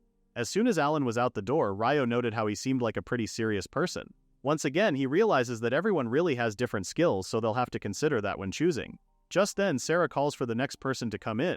By the way, Ryo is also curious about what Kane's wife is like. Wait, don't tell me the next person is her. But to their shock, a dark-haired girl with an eye patch walks in, introducing herself as Kutor, a demon who crawled out of the darkness into the world. What? Kutor's weird introduction was met with silence. I mean, wouldn't you? Again, she introduces herself as Kutor, this time like a normal person. Ryo maintains his professional smile but notes how Kutor can actually speak normally. Sara then asks if Kutor applied for the position of cook, to which the latter confirms flamboyantly. Cooter goes on about how she came to bestow upon the people the greatest, most perfect, absolute creation, one into which she poured her very soul. Again, her theatrics were met with silence, and again she resumed her normal speaking manner, apologizing quickly as she told them that she wanted to cook. Weird as she was, Rio finds it amazing that he actually met someone with Chunibyo syndrome. For those of you who don't know, this refers to teenagers with delusions of grandeur who think they have special secret powers. Anyway, Rio continues the interview and asks why she decided to apply. With a smug look, she tells them that it is something forbidden by the covenants of darkness, not to be spoken aloud. Well, Rio's not too pushy, telling her that it's fine if she can't talk about it. In a panic, Cooter reverts to normal, narrating how she's been helping her mother cook since she was little, and from there she began studying cooking on her own. Well, would you look at that? The covenants of darkness were dissolved at lightning speed. Rio asks what kind of skills she possesses. Again, she's back to her smug self. She removes her eye patch and tells them that in her left eye dwells a power bestowed upon her by ancient beasts, the skill absolute thermal perception. Just as quickly she turns to normal, saying she can tell the temperature of whatever she sees with her left eye. All three of them didn't say it, but they were thinking it. So Cooter's skill is basically thermal imaging. Alright, with that, Rio asks if she has any final words. Cooter clears her throat and proclaims how she's eagerly looking forward to the day they work together as comrades in this world. Then she very quickly bows, saying she'll do her very best. Rio's professional smile is practically glued on his face, seeing this kid's theatrics, as he just tells her they look forward to it. With that, Cooter makes her exit. Rio comments about her strong personality, a little startled at how they got quite an amazing applicant, a sentiment Sarah shares with him. On the other hand, there's Kane, who's pretty pumped up by her personality. Unlike them, he thinks Cooter is a very entertaining person. And well, even Rio can't argue with that. Cooter seems serious at her core, but it will depend on the selection with the others. Moving on, they continue the interview with the next applicant, going through them one by one until finally Sarah tells them that the next one is the final applicant. As she tells the applicant to come in, Rio remembers that they still haven't met Kane's wife. Wait a minute, if this is the last person, then surely it's her. The last person walked in, and in came a short-haired girl named Hana. Both Rio and Sarah are absolutely floored, while our hero goes ahead and asks if Hana is Kane's wife. Upon hearing that, she gets shy since Kane must have told them already about her. Anyway, Hana thanks them for taking care of her husband and relays how she used to work with Kane at Auntie Rose's inn. Sarah confirms whether Hana applied for a customer service position, and the latter affirms that it is correct. She goes on about how she has sufficient experience serving guests at the inn. Plus, Hana believes her skills, military advisor and situation analysis should also be useful for the restaurant as well. Her military advisor skill allows her to grasp the condition of the people around her. If there are about 10 people or fewer, she can tell who is doing what as if she were looking at it in the palm of her hand. Sarah finds her skill amazing and tells her that with a skill like that, Hana could have shown even in the military. To that, she admits that she was actually offered such a position, but because Kane is here, she doesn't want to be separated from her husband. Sarah steers the conversation back to the interview, asking if the inn's operations are doing okay. Hana says it is, since there are capable people at the inn, and Auntie Rosa also gave her permission as well. Besides, Hana and Kane were planning to go independent eventually. Well, if that's the case, then Rio has no problem with that. With that, Sarah wraps up their interview, thanking Hana for her time. Hana thanks them as well and tells her husband that she'll go home ahead. A few days later, the Sato Trading Company trio sits down to choose which applicants they will choose. Rio asks them which candidates they find suitable, starting with Sarah. She picks Alan and Hana, believing the two will provide the shop with great support. Rio agrees, adding that Hana can easily coordinate with Kane, and as for Rio himself, he'd like Hana to manage everyone using the military advisor skill. Sarah tells him that they have the same thought in mind, while Rio also shares his pick with them. Finally, there's only one left. At that, Kane expresses how he wants to work with Cooter. Sarah is hesitant, pointing out that there may be a communication issue, but Kane assures her that it will be fun. Rio supports this, saying he also thought Cooter was an interesting person. In his mind, Cooter seems more serious than her appearance suggests, and he doesn't think work will be a problem with her. Again, Kane vouches for her and even claims responsibility as head chef. Well, if their head chef insists that much, then Rio and Sarah have no other choice but to oblige. Now then, it's time to write their job offers. Somewhere in the city, someone calls out to Cooter, telling her that she received a letter. The girl, still groggy from her sleep, sees that it's from a commercial company. Wait, it's an interview acceptance. Cooter yells at the top of her lungs that she passed the interview, with somebody else telling her to shut up for being so noisy so early in the morning. Hana, Alan, and Cooter show off their uniforms, while Sarah and Rio look over, pleased. Sarah tells them they had the uniforms tailor-made, and Rio is just happy they managed to get them on time. Alright then. Our MC finally addresses the new employees. He thanks them for coming and explains that everyone present is accepted as staff of Solon Burger. He introduces himself as the president of Sato Trading Company, and today he'll explain the nature of the work as well as the shop to everyone. The once vacant lot is now the home of Solon's Burger. Ryo begins by telling them that the shop is different from ordinary restaurants. There are many unique aspects that he will explain to them. Upon hearing that, even Dahlhoff couldn't help but comment on how construction work was pretty exhausting for the shop. Ryo leads them to the counter, saying the service staff will take orders here. Hana echoes what he said, puzzled, with Ryo saying she's correct and that he'll explain later. Next, they go over the customers' seating tables and then the kitchen. In the kitchen, Ryo proudly shows off how they even had the special fryer custom made with everything practically new. Looking at the equipment, Ryo notes how some parts are made of wood and look different, but overall this makes it a Japanese burger shop. Just looking at the place makes him feel like he has returned to his original world. Now then, Dahlhoff is off. But before he went, he told Ryo to inform him if there were any concerns regarding the equipment. Ryo bids him goodbye and thanks him for his hard work. With the tour of the shop done, Ryo now proceeds to explain the workflow. He tells them that Sarah will be in charge of the service team while Kane will coordinate the cooking team. Now then, Ryo and the other two will show the new staff a practical demonstration of the workflow. First, they take the order at the counter, then hand the order slip along with a number tag to the cooking team. At the same time, our MC tells them that they will give the customer a tag with the same number. When the order is ready, they serve it to the customer holding the matching number. One of the staff comments on how it is a pretty innovative idea because that way things can be handled efficiently. Ryo tells them beforehand that they may also feel confused at first, urging them to get used to it as soon as possible. From the back, they hear sizzling sounds, and Ryo already knows the cooking team is busy with the food. Kane shows Cooter how to properly prepare the hamburgers, while the latter watches starry-eyed because she has never imagined such innovations exist. She tells them how people of the Darklands wouldn't know about this. Ryo smiles from where he's standing because it looks like the cooking team is doing just fine. Anyway, since he's done with the demo, Ryo tells the staff that he wants them to work in teams of 2 to 3 people, urging them to build good relationships before the opening. Alright, since everything is said and done, our MC suggests a dry run. This time, they'll start taking an order. Hana mans the counter as Ryo orders 1 teriyaki burger set. She jots down the order and tells him it would cost 800 krona. Then Hana informs Cooter of order number 1 teriyaki set. Cooter gets to work, going extra as she cooks the burger, yelling about burning it to a crisp by the flames of hell, until Kane tells her off not to burn it. And what do you know? Cooter actually prepares the burger correctly. Kane prepares the dish, then tells everyone that the teriyaki burger set is ready. Hana's attention is on her husband, commending him for being amazing, while Ryo has to stir her back to work. He asks who the next customer will be. This time, Kane asks if Alan could play the role, and the latter easily agrees. Alan serves the teriyaki burger set with a strained smile, so Ryo has to tell him that the expression he's making is a little scary. Just then, another employee approaches Ryo, asking him what they should do with the food waste after eating it. At that, Ryo explains that the customers put it themselves into the trash bin. Even Sarah finds it ingenious because with that, they only need to collect trays. Hana notes how the shop operates completely differently from the restaurants they know. Ryo tells them that he wants everyone to cooperate and memorize the system well, since he'll be counting on them until opening day. His staff gives a cheer at the end, while Ryo stops and ponders how they finally reached this stage. Still, there seems to be less time than he expected, and it got him wondering if they will make it in time for opening day since there's only a short time left until then. Soon enough, people discover the newly opened shop in Solon, thanks to the flyer going around. Meanwhile, back in Ryo's shop, everyone's gearing up for the grand opening. With that, Solon Burger's grand opening finally came to fruition. It didn't take long for folks to start lining up at the counter to get their orders. Hana is the cashier for this shift, and she quickly relays the customers' orders to the kitchen. She placed an order for a teriyaki set for each customer, with Kutor as the cook. Meanwhile, Sarah is also busy handing out flyers and thanking the customers for dining with them during the shop's grand opening. Ryo supervises from a distance, pleased to see that the morning seems to be going well. Now that things have finally calmed down a bit, he praises the employees for a job well done. The training paid off after all. Just then, he notices Alan hand over the customer's order with a mix of a smile and a scowl. So like a smole? That the customer can't help but feel a little fearful and concerned about his well-being. From that alone, Ryo makes a mental note to enhance their customer service training a bit more. The customers can't help but gush about the vegetarian burger. It's light, delicious, and not greasy at all. Hearing them say that, Ryo turns to Kane, happy to see that the latter's suggestion is quite the hit. The latter feels a little shy, but he is happy with the results.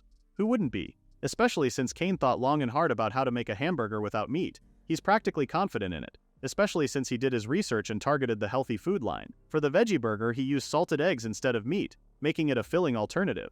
Personally speaking, Kane thinks the veggie burger is ideal for breakfast. Speaking of breakfast, Sarah remembers that hamburgers didn't sell very well in the morning at the stall before. This made Ryo liken the veggie burger to a sandwich you can eat on the go. That sounds about right, no? Sarah can vouch for how light the veggie burger is on the stomach. She's eating one right now and understands why it's so popular with women. Besides, because of how light it is, you can eat several of them, as evidenced by the burger wrappers stacked right beside her. Rio hates to ask, but how many sets has Sarah eaten so far? To that, the latter can only apologize and reply. Meanwhile, from the outside, Hana notices a rare sighting. It's the Fostria family's food cart. But what makes it even rarer is that it stopped right in front of their shop. A second later, Lord Cerrito emerges, immediately asking if Rio is there. Unexpectedly seeing royalty out of the blue caused the employees to panic. Hana rushes to the back of the kitchen calling out to Rio, then stuttering the rest. You can imagine our MC's worry when he sees Hana like this, asking her what happened. Lord Cerrito happened. That's what. The nobleman happily greets Rio, congratulating him on the shop's opening. He may be kingly now, but Lord Cerrito is actually in disguise right now, so he asks Rio to keep quiet about this. Our MC has more important things to think about right now. For one, will His Majesty's cart be okay? But trivialities aside, the nobleman asks if he could have a burger ASAP. Rio, loyal to the system he introduced, says he'll take the nobleman's order right there. While they were talking, both Hana and Alan couldn't fully grasp why their employer was casually talking to Lord Cerrito. Actually, the nobleman still lined up, curious about this strange and interesting system they're using at the shop. With Hana at the counter, he takes Lord Cerrito's beef burger set, with the former a little shaken by his presence. After ordering, Rio leads Lord Cerrito to his seat, and again the latter is fascinated by the shop's interiors. Soon enough his order came, and the awkward Alan was still the one serving it. He may be smiling, but his brows are furrowed, and most importantly, he's on the verge of begging someone else to take over for him. Good for him, Lord Cerrito's focus is on the food, huh? Speaking of, he notes how this burger doesn't differ much from the ones he had before. Well, there's only one way to know the difference, and it's to taste it right away. As soon as he takes a bite, he's instantly blown away. Like the pork, this beef is completely different in terms of fat content. An excellent dish. Rio is happy to hear positive reviews from Lord Cerrito, with the latter once again asking if our MC would let him in on where he gets his supplies. And just like before, Rio maintains his company's secret. Lord Cerrito is now enjoying his fries, and from the back, Kudor couldn't believe that he's eating the fries she cooked. Kane had to remind her to stop staring since it's rude, but it was too late. Lord Cerrito already noticed her. Lucky for her, Lord Cerrito is amiable, asking Kudor if she was the one who cooked the food. The latter gets flustered at hearing such praise from the nobleman, and that's when Lord Cerrito shared that he absolutely loves potatoes. With that said, he'd be pretty happy if she could continue making such delicious fries. Kudor promises to do so, and just like that, Lord Cerrito has to go now. Again, he tells them how delicious the food was and that he'd like to visit again. Before he boards the carriage, he also tells them that he'll invite them all to a banquet next time, and Rio is happy to receive the invite. From the back, Alan and Hana loom over him. The moment he faces them, the two go off about how they never expected to receive such praises from Lord Cerrito himself. To be fair, our MC didn't expect the latter to visit either. Enough about Rio and the others for a moment, this time let's shift the camera to someone else. A girl in curly pigtails stands before Solo Burger, thinking finally she's at this burger place that everyone's been talking about. Looking at it right now, she notes how it's way bigger than their restaurant. Aha, so this is Rio's competition. Anyway, the girl, whose name is Rebecca, gives herself a little pep talk. For sure she'll uncover this restaurant's secret, and the reason for her surveillance con. Recently, the number of customers at their restaurant has been dropping a little. You see, talk of Solon Burger had reached their restaurant. How can it not, when the whole city is talking about it? Her parents told her then that they just can't sit around and feel at ease in their own restaurant. Being the feisty girl that she is, Rebecca will not stand for this since their home will be in danger. With that said, she says she'll investigate this new restaurant herself. Back to the present, she remembers her bold proclamation vowing to restore peace to their family with her own hands. Suddenly, she hears someone call her attention, snapping her back to reality. One of the employees served her order, a hamburger set. Rebecca's surprised at the fast service, but no, she won't be swayed easily. Sure, the serving speed is acceptable, but she believes that food made in such a hurry can't possibly be delicious. Or so she thought. Just one bite of the burger, and Rebecca can already see stars. It's that delicious. Arg, what the heck is this? She can't believe it. The poor girl is going through it right then and there, out in public, leaving a few of the customers concerned for her. Anyway, back to her food analysis. This burger is as tasty as the orc meat dish she once had in a high-end restaurant. There's a balance between the sauce and the filling that is just perfect. Plus, these crispy fries make her wonder just what kind of method they used to cook them. Probably the most shocking thing for her is that all of these costs only 800 krona.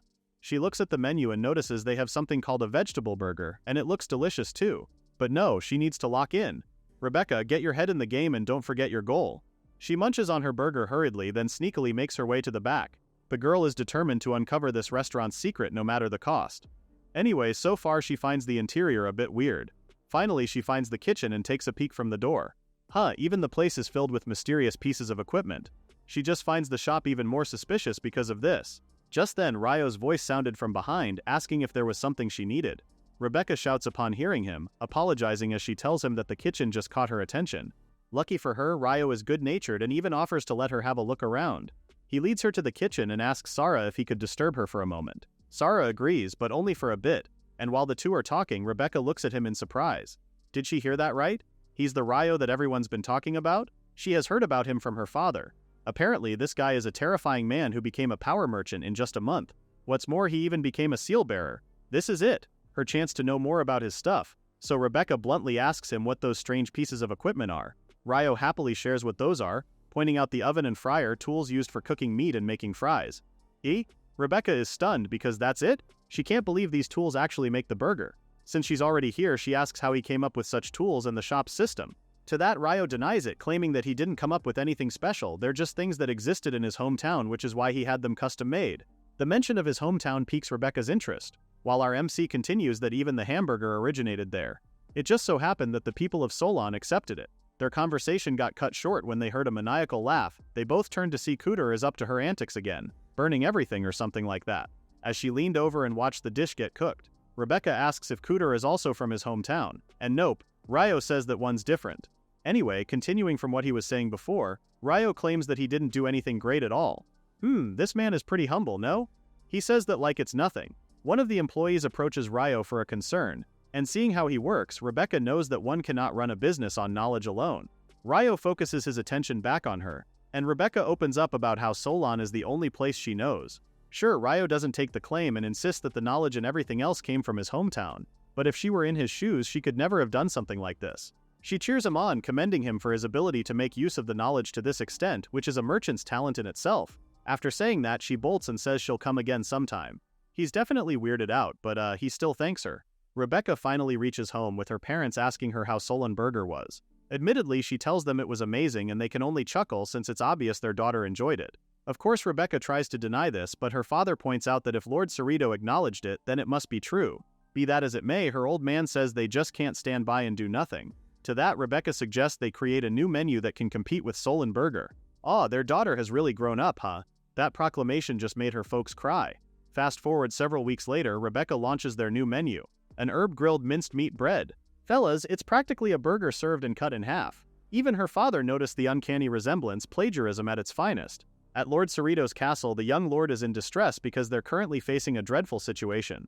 Modon calls out to him, making the nobleman regain his composure. He cannot let things continue like this because if he does, then something terrible will happen to Solon. And from the looks of the destroyed wagon, this looks really bad. But we'll get to that later. Now Ryo looks at their earnings for the day. He never imagined they would profit this much in a month. Can you imagine? They earn about 1 million kronas a day. At this rate, paying the loan back won't be a problem at all. He jokingly mentions the establishment of the second store to Sarah, which she thinks is a good idea. However, she points out that if they decide to open a new store, then different problems will arise. Ryo counters, saying that following the same approach as this store should be enough. Sarah refutes, saying that within Solon itself it might be difficult. If they increase the number of stores in the same area, they'll end up competing for customers and stealing from each other. Now that she mentions it, that's true. But that's not all. Sarah says hamburgers won't sell easily in the suburbs, and if they build one, they'll inevitably have to build it near here, which makes it even harder to ensure profitability. This is much more complicated than Ryo initially thought. And ultimately, Sarah thinks that if they decide to move forward, it would be better to expand into another city. But to do that, they need time and money to research the city. Sarah adds that there are other risks as well. Monsters. Merchants always face the risk of being attacked while traveling. Wait, did she say monsters? The mere mention of them got Ryo shaking, though Sarah says serious damage is pretty rare in cases that do happen. Still, they'll have to hire guards, which costs money. Ryo can only scratch his head as he realizes opening another shop isn't that simple after all. In any case, for now, it's best they further develop the store and safety first. Then the two hear a rumbling sound, leaving them feeling puzzled. Not a moment later, Hana appears and tells them there's an emergency.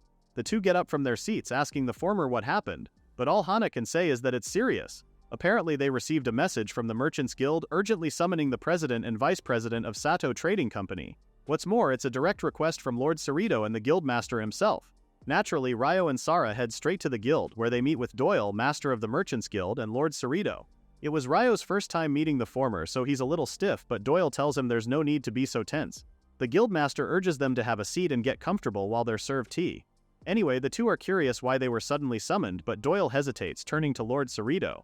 The latter begins and tells them that there was an accident a few days ago.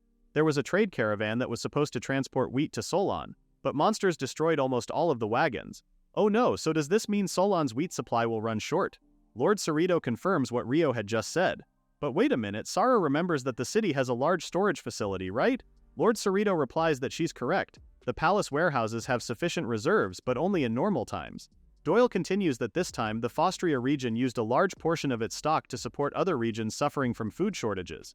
The caravan that was attacked was also meant to replenish the stock. Rio cuts in asking them how much wheat is needed. Doyle says they need about 200 trons, an amount enough to feed Solon's 35,000 residents for 2 weeks. Wait, that's a lot. Sarah points out that even if they ask every trading company in the city, it wouldn't be enough. This problem can no longer be resolved by ordinary means, which explains why they came to Rio for consultation, right? Finally, they get straight to the point. Doyle asks if our MC has a way to obtain a massive amount of wheat. Can't he use his power to find a solution to this situation? Doyle asks him to help save Solon. For Solon's sake, Doyle asks if Rio could help them supply the city with wheat. And if such a request is possible, the guildmaster also asks how much he can provide. To that, our MC tells him that he'll have to check first, as Rio pulls up his status screen. So far, the total current MP points are a little over 40,000. So if one MP produces about 800 grams of wheat, then they should be able to prepare the amount within 3 days. But then again, as the guildmaster, Doyle begs again, hoping Rio would use his skill to help them solve this problem. Our MC turns to Sarah for confirmation, and the latter gives him a slight turn of the head, so Rio tells them to give him some time to think. He needs to gather the opinion of the Sato Trading Company first before he can give them an answer. The guildmaster understands and already has a room prepared for them. With that, he still hopes that the Sato Trading Company will give a favorable reply. As soon as they were alone, Sarah explicitly told him that she was against this because this whole thing could expose his food cart skill to everyone. He's pretty much aware of that himself, but Sarah continues that the food cart skill is dangerous. No, it's far more dangerous than Rio can even imagine. If he wished for it, he could create an enormous fortune out of nothing or even destroy the entire market. And if this skill becomes widely known, someone will surely try to exploit it for evil purposes. If that happens, Ryo's life will be in danger. Admittedly, she knows Rio is the only one capable of saving the city, but still she's worried for him. Rio understands where she's coming from, and even he knows that everything she said makes perfect sense. However, he can't just ignore this as if nothing were wrong. If he's the only one who can do it, then he wants to save everyone in Solon. Sarah is touched by his intense desire to save the city, but then again, this has always been who he is. This kindness is the same kindness that once saved Sarah's life after all. Okay, she's on board, and she has an idea. A little while later, they emerge from the meeting room. With that, Doyle quickly asks what their answer is to his request. Rio readily tells him that if they agree to the 2 conditions the Sato Trading Company proposes, then they will accept the contract. First, Sato Trading Company requests that any records indicating the company's involvement in this supply operation be erased. Second, when storing the wheat, they ask that the guild mix it with wheat from other companies. Those are their only 2 conditions. So to sum it up, Rio doesn't want people to know that Sato Trading Company is involved at all. The guildmaster ponders for a bit but tells him that it's possible if they wish for it. Lord Cerrito has a question though. Why mix the wheat? Honestly speaking, he doesn't think Ryo's company plans to deliver inferior wheat. To that, the latter corrects him and says it's quite the opposite. Rio shows them the kind of wheat the company will be supplying. Upon closer inspection, the nobleman notices that it's made of astonishing quality. Wheat of this level would certainly attract attention. He also understood that because of this quality, some may start questioning its origin. Speaking of questions, Lord Cerrito has asked about it before, but he just had to do so again. Where exactly does Rio get his supply from? Especially since it's of exceptionally high quality, isn't it about time that Rio shared this with them? Plus, this wheat, despite the sudden request, Rio seemed remarkably well prepared for it. But our MC refuses to budge. He only tells the nobleman that they have their own unique supply route. To that, Lord Cerrito only smiles before assuring our MC that wheat is originally mixed to standardized quality, so the company shouldn't worry. With that, he turns to Doyle, asking the guildmaster what his thoughts are about Sato Trading Company's conditions. Doyle readily accepts them. He only hopes that the company can handle the supply. Rio thanks him and informs Doyle that he believes they can deliver the full amount within 3 days. What? That quickly? Lord Cerrito easily jumps into their conversation, asking Rio if he would like to finally use the seal. Well, now that he mentioned it, they should finalize the contract. For the first time since it was handed to him, Rio takes out the seal of the Fostria family. But wait, what about the ink? The nobleman instructs him to just press it in the center, just as it is. As soon as Rio did that, a magic seal appeared on top of the paper, and with that, the contract was complete. Lord Cerrito tells him that they should head to the largest grain warehouse in the Fostria territory. Rio and Sara arrive at the empty warehouse and just the sheer space of openness is a bit overwhelming. So you mean they have to fill this whole place? Modon excuses himself since he has done his part, with Rio thanking the older gentleman for showing them the way. He promises to start restocking the supply immediately. As soon as the door closes, Rio quickly gets to work and activates his creation magic. From the circle, a wheat poured out like a current, such incredible speed. From the looks of it, Sara comments that they may really be able to finish this within 3 days. Just then, Rio feels something off. Sara turns just in time to see our hero collapse to the ground. Rio. Sara rushes over to a collapsed Rio, asking if he is okay, but our hero can't even lift a finger. What is this? He could feel his consciousness slowly fading away. Before he realizes it, it gets dark, quickly followed by a bright light. When Rio came to, the first thing he saw was Sara clutching his hand, happy to see him awake. Like many people who suddenly blacked out, he asks her what happened. An older man suddenly came into view, informing him that he's in the palace infirmary. Sara then tells him that he suddenly collapsed while he was delivering goods. The palace doctor tells him that his sudden blackout was caused by a mild case of magic intoxication. It's a symptom that appears as a reaction when a large amount of magical energy is used all at once. Oh, so that's what happened. Anyway, the doctor prescribes him a strange-looking concoction, saying he'll recover instantly as soon as he drinks that. Judging from the mist emanating from the vial and the questionable swirly liquid, that sure looks suspicious. Rio had to ask again if he could really drink it, and both the doctor and Sara assured him that it's fine. Once he drinks it, he'll definitely feel better. What's a poor Japanese man teleported to a different world gotta do? Of course, Rio had no choice but to down it in a single go. Thankfully, what the two of them were saying was true. He did start to feel a little better. Anyway, the doctor suggests he rest for the whole day. He instantly frowned, thinking about their promised deliverables, but Sara insists that he take a rest. After all, his health comes first. She's right about that. Still, Rio feels guilty for troubling them, though Sara says that isn't true. If only she noticed how he was feeling sooner. But what he said is true though. Everyone was really worried about him. She starts scolding him for always pushing himself too hard. It even came to a point when she was left wondering what if he didn't wake up and just stayed like that. Rio admits he became overconfident in his own strength, and for that he apologizes to her and to everyone. It's all good, but from now on, Sara only hopes he doesn't push himself like this, because if something happened to Rio, everyone would be heartbroken. Sara made him promise that, and since making the people around him worry, he complies and will be more careful from now on. Modon appeared out of nowhere, catching them both by surprise. The older gentleman is just pleased to see Rio has regained consciousness. The latter was about to ask how long he's been there, and Modon says just a little while ago. More importantly, he's glad to see Rio is awake. He also came bearing news. Rio should proceed with the deliverables at a pace that won't strain him. If that's the case, our hero gladly accepted such kindness. He then turns to Sara, saying, starting tomorrow, he's going to need her support as well. The next day, Rio immediately got to work, but unlike before, he now paces himself with Sara supporting him. It went on like this until 5 days later, when they finally finished filling the warehouse with wheat. It's done. Suddenly, Wild Lord Cerrito appears from behind. The nobleman commends Rio for a job well done in a short time. Even now, when he's seeing all this wheat before his eyes, Lord Cerrito still can't believe it. If it weren't for Rio, the city could never have been saved from this food crisis. So on behalf of the Fostria region, the nobleman expresses his heartfelt gratitude by bowing his head to Rio. Both Rio and Sara panic because someone of Lord Cerrito's standing is actually bowing to them. But the latter says it's only natural since he's bowing to the savior of the Fostria region. Again, Lord Cerrito thanks him, which Rio does too. The nobleman extends his hand to Rio, saying he hopes they can maintain a good relationship both in and out of work. Our hero grabs his hand and shakes it, looking forward to working with Lord Cerrito from here on out. With the deliverables done, Sara and Rio both head home. Hana was the first to welcome them back. Rio apologizes for leaving everything to her for a while and quickly asks how things are. Hana assures him that everything was handled well. Feeling guilty that they were gone for so long, Sara says they'll both head to the shop right away, but Hana has a different idea in mind. She hands the latter a pair of theater tickets she got from a friend. Since she and Kane don't have matching shifts that day, Hana asks if Rio and Sara would be willing to take the tickets instead. But upon hearing her concern, Rio is about to suggest changing their shifts, but Hana could only sigh. These past few days, she knows he's been working on behalf of the guild, and on top of that, he's been working at the shop non-stop too. With that, she insists he take a break even for just a little while. Crap, Rio realizes once again that he also made Hana worry, so to appease her, he decided to take the tickets. Hana turns to Sara and says she should also go. Doesn't he want to go with Rio, just the two of them? That commentary left Sara flustered and defensive, saying that's not the case at all, but Hana knows better. Besides, who knows? They might enjoy their time off together. The next morning, the pair meets up at the shop so they can head out together. Sarah came in a bit late, feeling sorry for making Rio wait.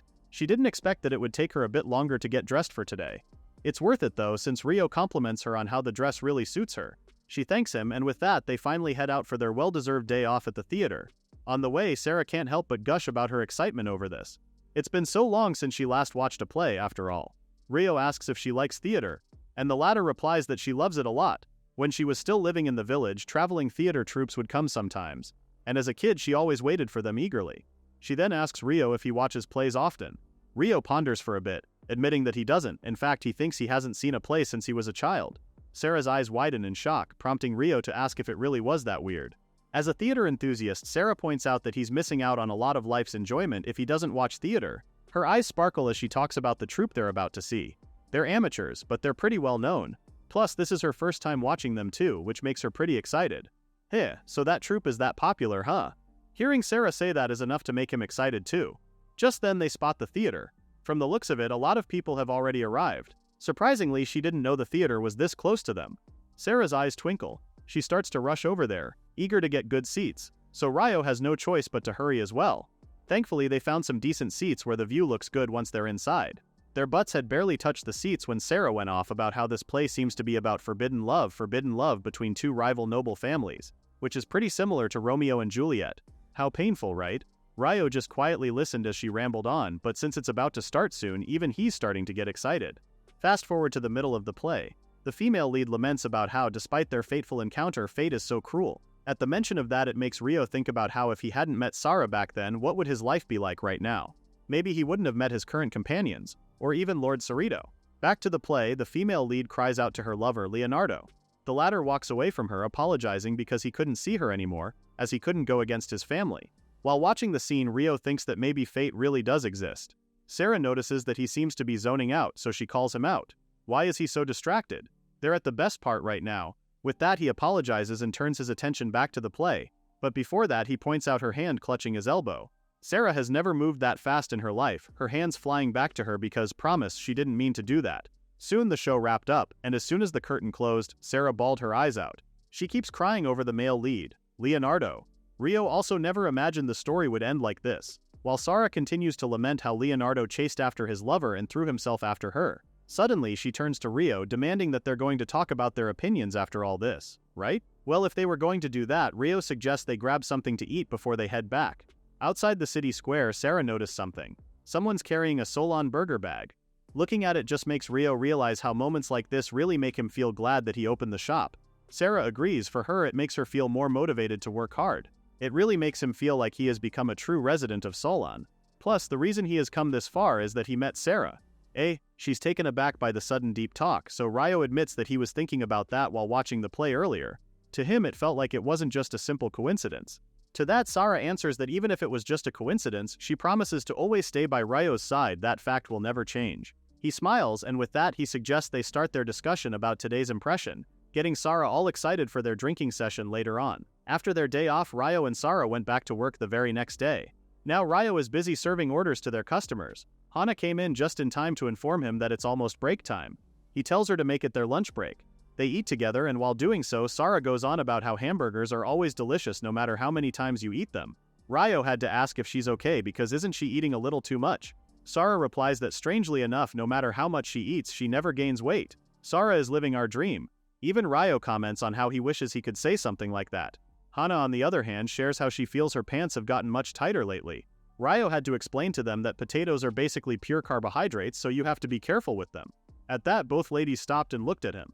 Carbohydrates? What's that? Sarah asks. Oh yeah, Rio forgot that he came from a different world. He elaborates that foods like wheat and potatoes are things that get converted into energy. Cutting back on them helps when dieting. This is the first time the ladies have heard about this. They didn't know people thought about food like that.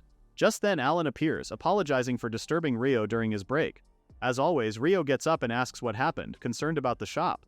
The former has a hard time explaining, and yeah, we get why, and it's because of the next panel. Lord Cerrito waltzes in, looking a lot more like Majin Buu in Noble's clothes as he comes in happily asking to eat some freshly made fries.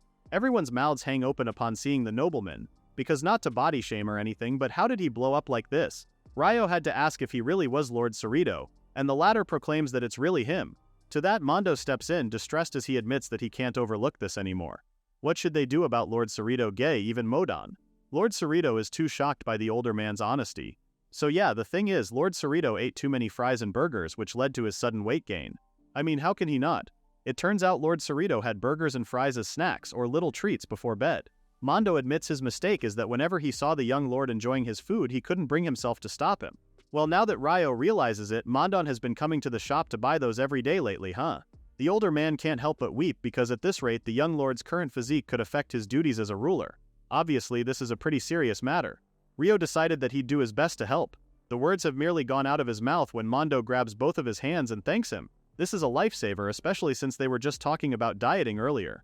Lord Cerrito, who heard everything, asks if they could make an exception for potatoes, with Ryo replying that they'll cut back on that one for now. With that, Ryo relays everything that happened at the back of the house. Sara never imagined that Lord Cerrito's physique had gotten this bad, though Hana doesn't find it surprising. On his part, Ryo wanted to come up with some diet recipes that wouldn't be too hard to follow, prompting Kane to ask what the former's plan is. Actually, our MC already has an ingredient he wants Kane to use, handing it to him. It's tofu. Ryo actually recently learned how to make this. Our MC says there are a lot of ways to cook tofu, and to demo, he'll make a dish he used to eat often back home. First, he chops the vegetables with skill, then boils them with seasoning. Now the fun part. He tells Kane to watch closely, as Ryo explains that when you add flour dissolved in water, it turns into a thick sauce. Finally, pour this sauce over the tofu, and tada! The tofu with thick sauce is complete. Ryo offers it to Lord Cerrito, urging him to give it a try. The nobleman agrees and takes a bite.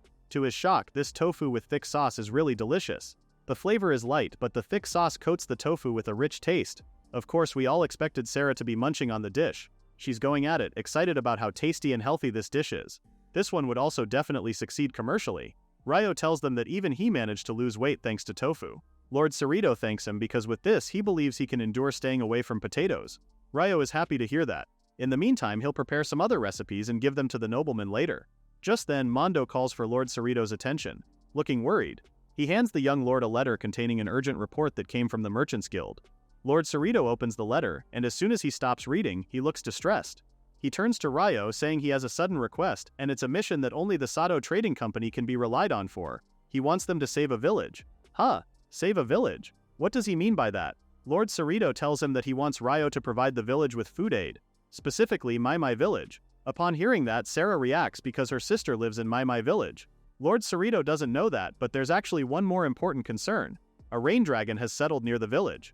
A rain dragon settled near the village of My? That's impossible. Sarah grows even more worried because what about the villagers? Is her sister safe? He assures her that her sister and all the villagers are unharmed, so she doesn't need to worry. Sarah sighs in relief, but Ryo, on the other hand, is curious about the monster. What exactly is this dragon? Oh, Lord Cerrito is a little surprised that Ryo doesn't know about dragons, so he filled him in. Dragons are beings that possess enormous magical power. Among them is the rain dragon, which is considered the strongest of the species. It's said that rain never ceases in the region where it settles. According to legend, on a mere whim it can cause a massive flood and create a vast lake. Because of its power, it seems the village's farmlands have been completely destroyed. In line with this mission, Lord Cerrito says he will work on setting up a support system as well, but that will take time. Until then, he'd like to ask for Ryo's help in securing emergency food supplies first. Wait, Ryo has a question. Lord Cerrito mentioned that this is a task that other trading companies can't take on. Why is that? Sarah answers instead, saying it's because no company wants to accept this job. The nobleman admits that what she said is true. Emergency requests like this carry great risk and bring almost no profit. On top of that, securing transportation routes is extremely costly and the distance is very far. Oh, let's not forget the rain dragon, obviously. Despite all that, Ryo says they should go, the Sato Trading Company can handle it, and he personally asks Lord Cerrito to let him go. The latter warns him that the rain dragon is truly dangerous, and it could put Ryo's life at risk.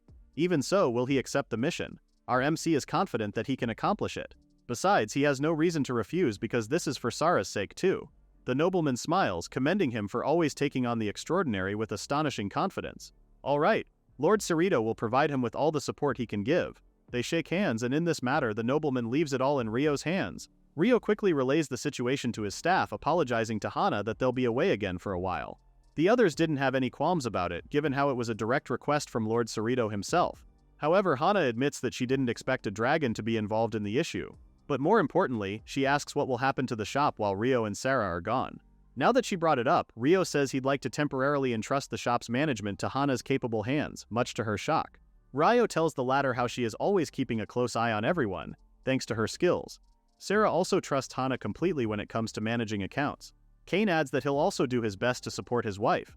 Cooter cuts in proclaiming that she's here too, and she'll happily wipe out any threat no matter what it is.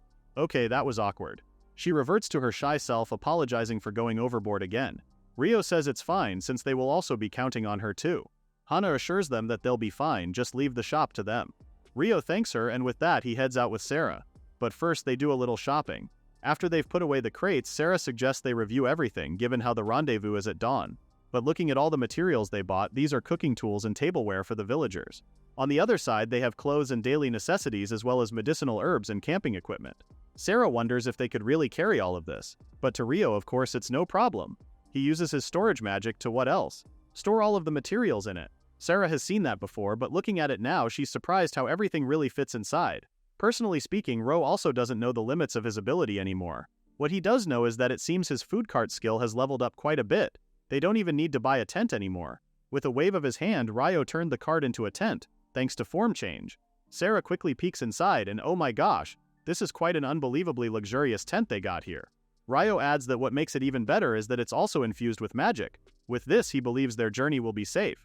Sarah compliments him, saying he has become far more reliable than before, while he vows to protect everyone, including Sarah's sister, with this power. With that, the two boarded their wagon and headed out to Mai village. They have no idea that apart from monsters, there are other concerning things in the forest, like thieves. In fact, two of them have been eyeing Rio and Sarah's wagon from a distance. For them, it's their lucky day since a weak merchant wandered right into them. They stepped out from the bushes they were hiding in and blocked our MC's paths. The bandits brandished their weapons and demanded that the latter leave everything of value behind. Rio grew fearful with this unexpected encounter when a voice from inside their wagon told him not to worry, he should just leave it to them. One of the bandits was telling them to hurry up, but a moment later something struck and knocked him down. Huh? What the? His companion does a double take. Do they have escort guards? True enough, they do. A hand grabs the remaining bandit's shoulder as the owner of the said hand says these bandits are pretty gutsy to challenge an S-rank party. Just like that, the small fry evil is defeated. The bandits are tied up in the next panel as Rio thanks the party for their help. Well, it was no biggie for them, that was easier than breakfast. Sarah chimes in saying she didn't expect that the witch's staff party would protect her and Rio. She's heard all about their group from all over the region. Not Rio though. He turns to Sarah, whispering if these guys are really that amazing, so Sarah tells him that they're not just amazing. In this region there are only 3 S-rank parties in the kingdom, and all 3 of them are famous. Rio gasps as he realizes this group before them is actually one of those parties. At that he hears someone chuckle from the side. It's Emil and Yuffie, members of the party, amused at Ryo's cluelessness. They didn't mean any harm by it though, it's just that they could hear what Ryo and Sakura were whispering about.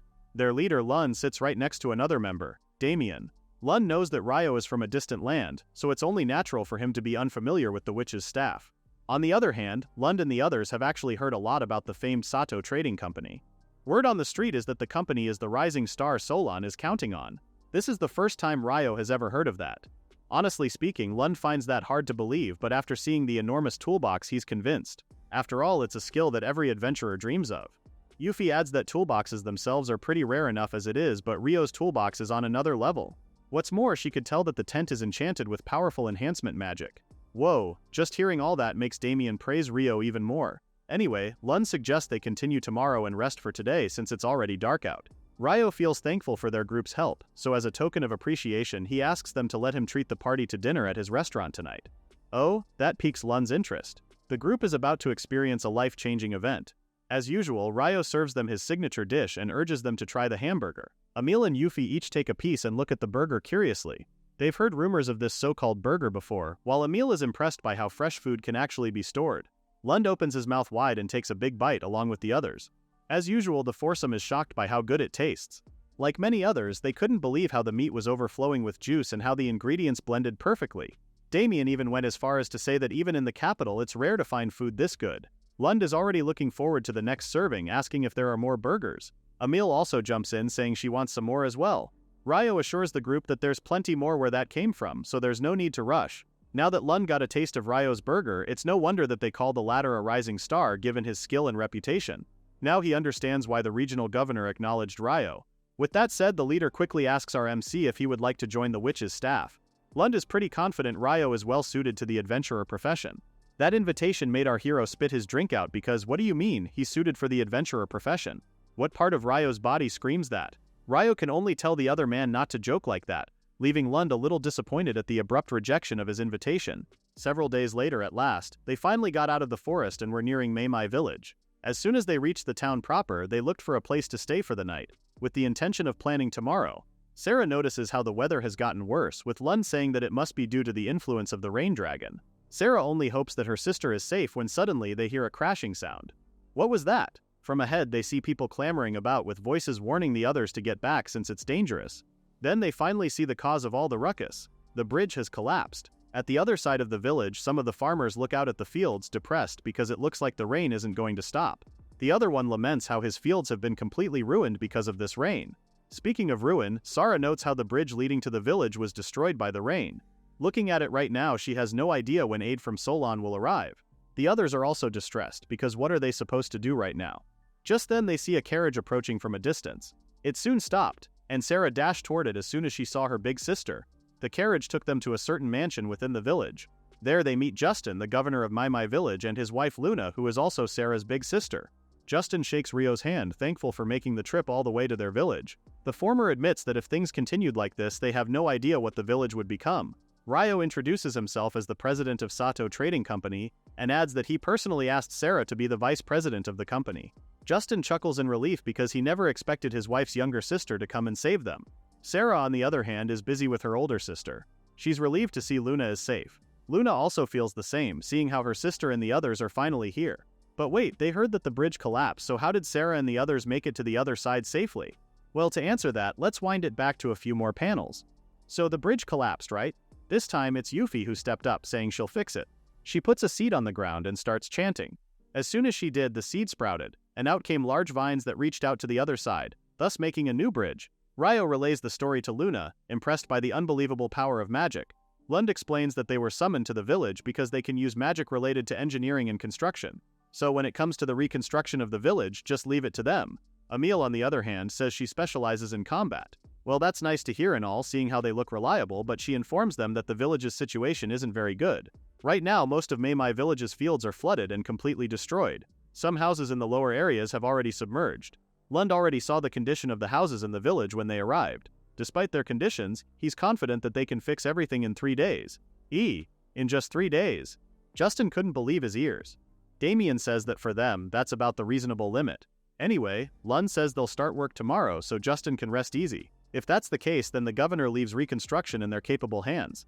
This time, it's Rio who asks Justin about the food situation in the village. The latter says it's critical because their concern is not only the fields but even the stored provisions have been almost ruined by flooding. As a result, they're trying to ration, but if this continues, they'll reach their limit soon. Oh no, this is much worse than Rio initially thought. Okay then, the first thing they need to prioritize is food distribution. He suggests to Justin that they should start doing that right now. The governor is surprised, while Damien thinks it's a good idea. In fact, everyone's feeling pretty hungry right now. Like Justin, Luna is a bit skeptical since she saw that they didn't bring those kinds of supplies for them. Sarah tells her sister not to worry because Rio is handling it. If it's him, he can make it happen. Rio just knows that when it comes to distributing food, it has to be that dish.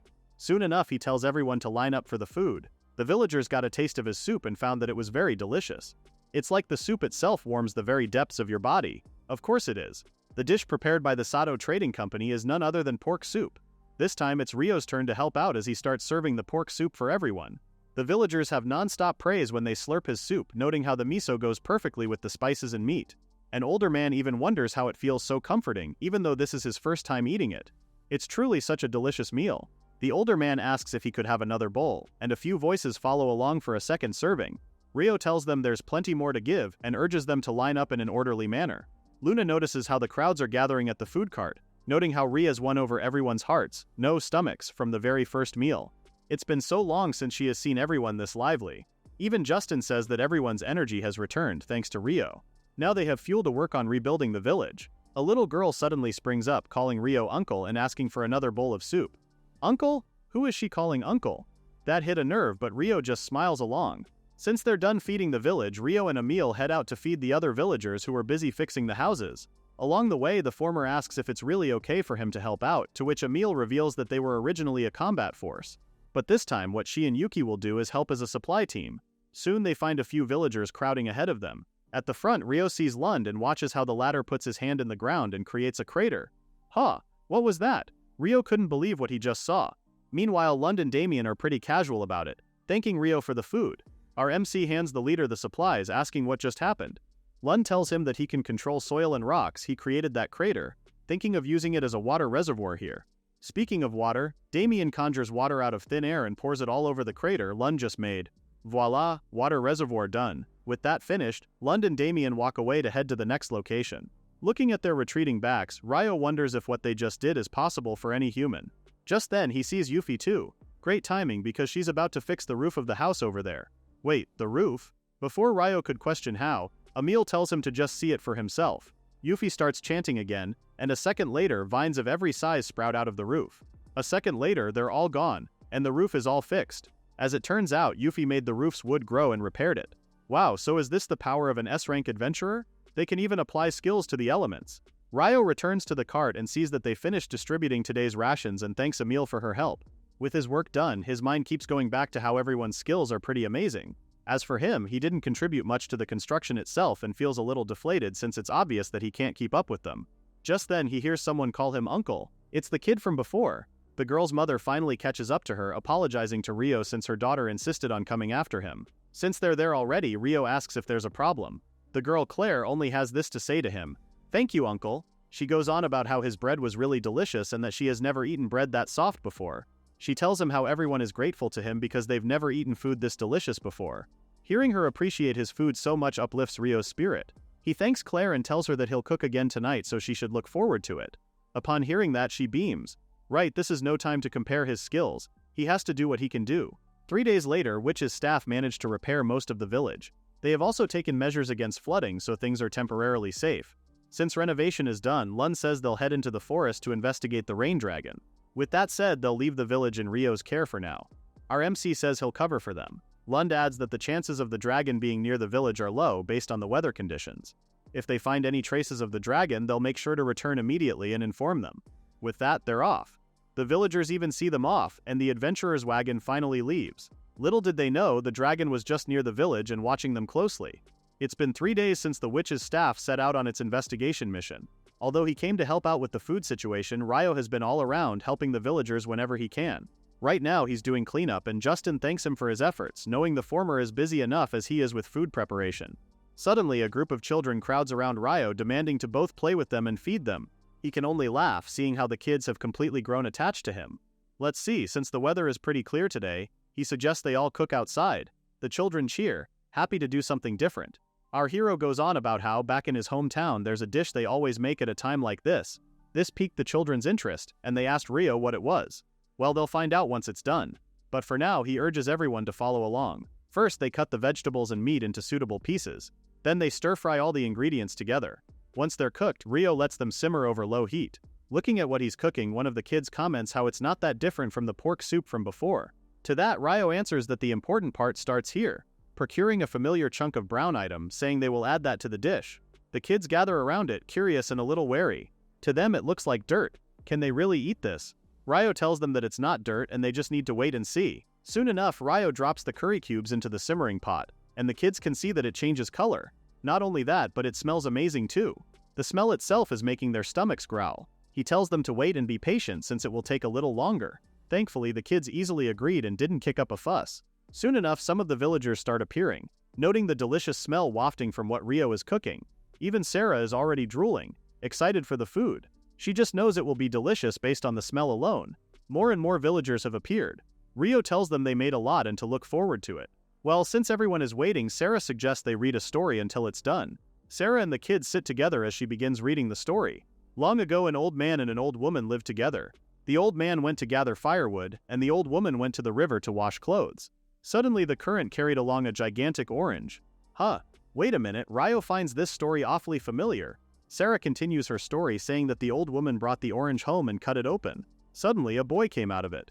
Rio now knows why the story is so familiar. It's literally Momotaro. Back to the story. The boy grew up to become a hero and fought the Demon King with his companion and the 5 great dragons. Oh, so Sarah's story is different. In her version, the boy fought the Demon King and not just demons. Speaking of dragons, Rio wishes the rain dragon would join them too. Is Rio for real? Anyway, one kid approaches Rio asking if the food is ready yet. He tells her that it's almost done. He checks the rice and sees that it's cooked, so all that's left now is serving. With that, the dish is finished. He hands them a new dish this time. Curry. Ryo urges everyone to line up. Justin finally gets a plate and is amazed by this strange dish. It's a bit spicy, but it also just makes you want to eat more. One of the kids is already eating his second plate, and Claire wants to have a second serving too. In fact, many of the kids are already lined up, so Ryo tells them to just line up nicely since there's still plenty to give. Looking at what's happening right now, Justin couldn't help but think about how just recently the village was completely devastated. But now it has come back to life. Thinking about it now, he never even imagined the village would be back to its lively state. The villagers think so too, as they approach Ryo and tell him that his and his companions coming there was a blessing for them. With that, they thank Ryo from the bottom of their hearts. As usual, our modest MC brushes it off, saying he just made the food. Speaking of food, Ryo was just about to try his own curry when suddenly a shadow cast over him. He looks up, wondering why it suddenly got dark, and to his shock, it's the dragon. The monster communicates with Ryo telepathically, asking him if he was the one who made this. Because if he is, then the creature wants him to step forward at once. The dragon looms over Ryo, asking him if he was the one who made the curry, but the creature does not wait for our hero's response and commands him to come over quickly. In the face of such monstrosity, all Ryo can think about is why the dragon suddenly appeared. Did they do something to anger her? Whatever the case may be, he has no choice but to oblige the mighty creature. Ryo walks over to the dragon and raises his plate of curry for the latter to see it better. So much for seeing it better. Because before Ryo could understand what was happening, the dragon quickly slurped the curry in one go. As soon as the creature finished eating it, it roared at how delicious the curry was. Ryo takes this chance to ask if the dragon was craving curry, and surprisingly, it's exactly to the creature's liking. In fact, she wants more. At that, Ryo points out that there's some left, but he's not quite sure if it will be enough to satisfy the mighty dragon. Well, if that's the case, the dragon says she'll just make herself much smaller. Not a moment later, its body starts to glow, and before they realize it, the dragon takes the form of a small girl. She happily boasts about her new form while Ryo and the rest are left with their jaws on the floor. But it's not like the dragon cares about their shocked faces. What she wants is the curry, so she tells them to hurry up and bring it to her. That snapped them back to reality, with Ryo offering to guide her to the castle where the remaining curry is. At the castle, the former dragon, now little girl, heartily eats the curry Ryo cooked. She had her fill of multiple bowls until at last she told them that she was finally full. Ryo's cooking truly was delicious, since she even goes so far as to say that she could eat it endlessly. Our hero, on the other hand, checks the large stew pot, all clear of the curry he cooked. The mayor takes this chance to ask the girl if it's proper to call her Lady Amerio. Thankfully, she's not too fussy about titles and tells them they could drop the formalities. In fact, she encourages them to just call her whatever they like. Speaking of, she turns to Ryo, asking what his name is. The latter gives her his name, and that's when she decided that he should choose a name for her. Eh? Now that's a pretty peculiar request, right? Still, all he can think about is Rain Dragon, Rain Dragon. So ultimately, he asks if she's okay with the name Lady Rai. She perks up upon hearing that, yes, Rai is a fine name, so she decides that it shall be her name from now on. But to more important matters, the mayor then asks why Lady Rai suddenly came to the village this time. Rai relays how she was in the middle of fighting some adventurers in the forest when out of nowhere she caught the smell of something wonderful. She let her nose lead her, and that's why she flew straight to the village. At the mention of adventurers, Ryo became worried. Is Rai maybe referring to Lund and his companions? The girl is surprised to know that Ryo knows those adventurers, though she assures him that they were not hurt. After all, she just played around a little. Well, that's a relief to hear. Actually, it's been a while since she saw adventurers, and it's even rarer to see warriors with such skills, making her wonder just what happened. This time, the mayor does the honor of explaining the situation to Rai. As soon as he finished, Rai bowed her head in apology. What the? That's unexpected. Seeing her like this made Ryo and the mayor flustered. They urge her to raise her head as she asks if the destruction that befell the village was all her doing.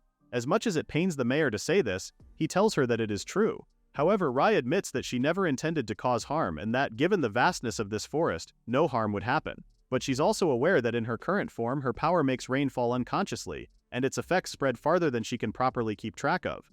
On the upside, if she concentrates, she can stop the rain across this entire region, promising that this village will never suffer from flooding again. The mayor is more than happy to hear that, and even Rai wishes to avoid conflict since she dislikes it. With the matter settled, she turns to Ryo and asks if he wants to become her personal chef. A chef? This is because Rai wants to eat a lot of curry from now on. She has lived for so many years, but she has never tasted food this delicious before. As happy as he is to hear that, our hero was about to turn down the offer when she told him that she's not asking for him to do it for free. Instead, she wants to form a dragon's contract with him. Both Sarah and the mayor are stunned. Did she just say she wants to form a dragon contract with Ryo? For real? Ryo has no idea what that even means, echoing the words Rai just said to her. On the other hand, both Sarah and the mayor are on their toes because why would Rai want to form a dragon contract with Rio? Rai is a little surprised that our hero has no idea what this entails, while it looks like the other two know what this means. Sarah explains then, asking if she remembers the story she read to the children earlier, the tale of Momotaro variant. The legend is about the hero who defeated the Demon King together with a dragon. In that story, the dragon and the hero formed a bond of friendship to defeat the Demon King that is what's called a dragon contract. Sarah continues that a dragon contract is proof of friendship with a dragon, and up until now only one person has ever formed one, the legendary hero himself. So this just really makes our hero a canon hero, right? But apart from that, Ryo is more shocked at the fact that the hero really existed. He thought for sure the hero was just something from fairy tales. Then he turns to Rai, asking if she's really willing to form a dragon contract with him just so she can eat curry. The latter answers yes without skipping a beat. You can imagine how overwhelmed Ryo is feeling right now. Because who would have thought that in this world, just serving food from his hometown would grant him a contract that only the legendary hero ever formed? To that, Rai tells him not to concern himself with human legends or their stories about heroes. For her, she wants to make this agreement simply because she wants to eat Ryo's curry, and that's something he can be more than proud of. To be fair, Ryo points out that she also stopped the rain in the village, something he's grateful for. Rai promises to bring an apology gift later to make up for it. Alright, that's settled then. Ryo happily agrees to form the dragon contract with her. Rai shares the same sentiment, because this just means she could eat lots of curry. Now she instructs him to hold out his right hand, which he does. She takes his hand in his and starts chanting, and suddenly their joined hands light up. With that, she tells him that the dragon contract is done, so if he ever needs her, he just needs to call for Rai in his heart. The room illuminates again, and this time Ryo is seen sporting a new tattoo on his arm. This tattoo is proof of the contract, and it also signifies that from now on she and Ryo are friends. In Raya's case, she also tells him that she'll call him in his heart whenever she wants to eat curry. Our hero is fine with that as long as she doesn't do it while he's sleeping. With that, Rai tells them she'll head back to her nest for now and prepare something as an apology gift. The mayor thanks her for her kindness before she transforms into a dragon and flies away, but not before telling them that she'll come again tomorrow. With her gone, the mayor is relieved that things ended peacefully. Admittedly, that was the most nervous he's ever been in his life, and coincidentally, Ryo felt the same. But from the looks of it, there won't be any more floods, which is a good thing. And more than that, they were also able to build a relationship with Lady Rai. The older man thanks Ryo for coming because this was only possible due to him. Ever so modest, Ryo replies that he only did what he could. As for Rai, she's still thinking about curry in the midst of flying and mumbles how it's a nostalgic taste. The day after Rai left, a carriage hurriedly made its way to the village. Lund immediately gets down and asks Ryo if the village and everyone else are alright. Damien knows for sure that the dragon flew straight to the village, asking our hero if the creature passed by without stopping. Ryo answers that the dragon did come, and before he could continue, Yuffie had her doubts because there's no way the dragon came by and everything is still fine, also prompting Emile to ask what happened. Honestly, Ryo doesn't even know where to begin, but since the witch's staff awaits his answer, he decides to relay everything that happened yesterday. So yeah, Ryo goes ahead and narrates the happenings from yesterday. Once he was done, the adventurers were all left feeling in disbelief. How could they not? They had a hard time processing the fact that Ryo became friends with the dragon, and as much as it's hard to believe, it really did happen. The tattoo on Ryo's arm is proof of that. Damien can only commend Ryo for being such an extraordinary person. Suddenly, Emile's ears perk up and she alarms everyone that the dragon is coming. It's heading straight toward them.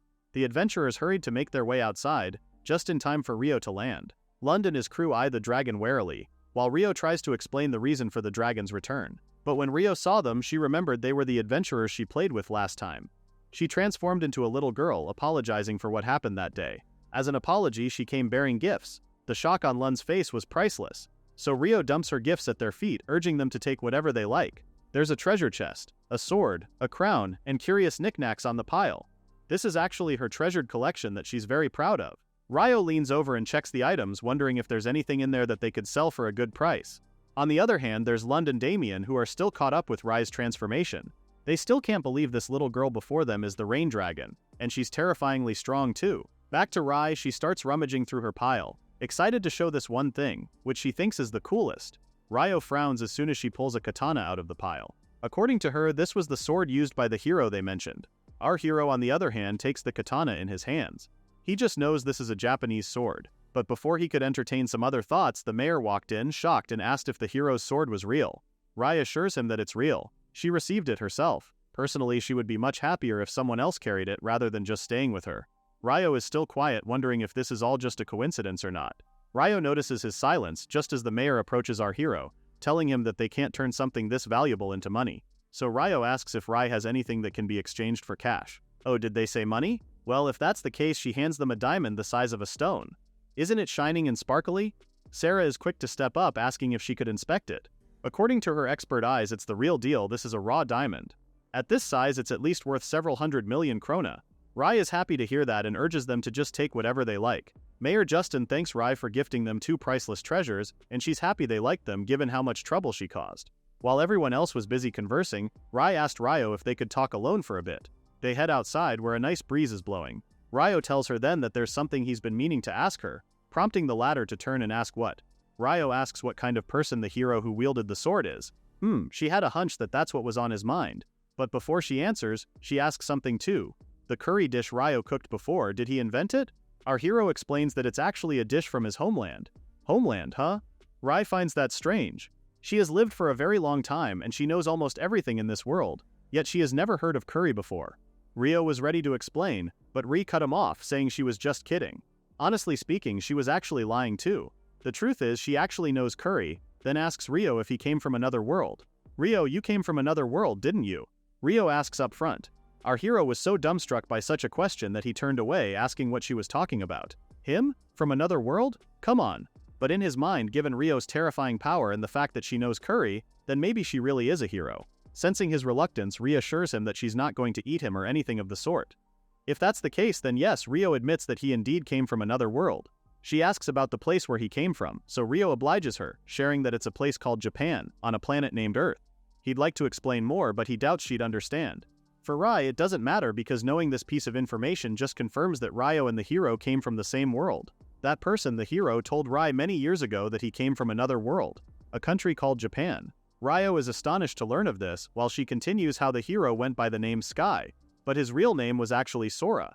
She remembers how he had a lot of rare and strange knowledge, with the dish curry being one of them, but just to be clear, she tells him that Ryo's curry is unmatched. Our hero points out that maybe the curry back then tasted different because they were the ones who cooked it. Upon hearing that, she frowns, because why does Ryo sound as if he didn't make his curry himself? Before he could answer, she followed up, asking if that's also one of his skills. Caught red-handed, he can only laugh because it seems nothing could get past Ray.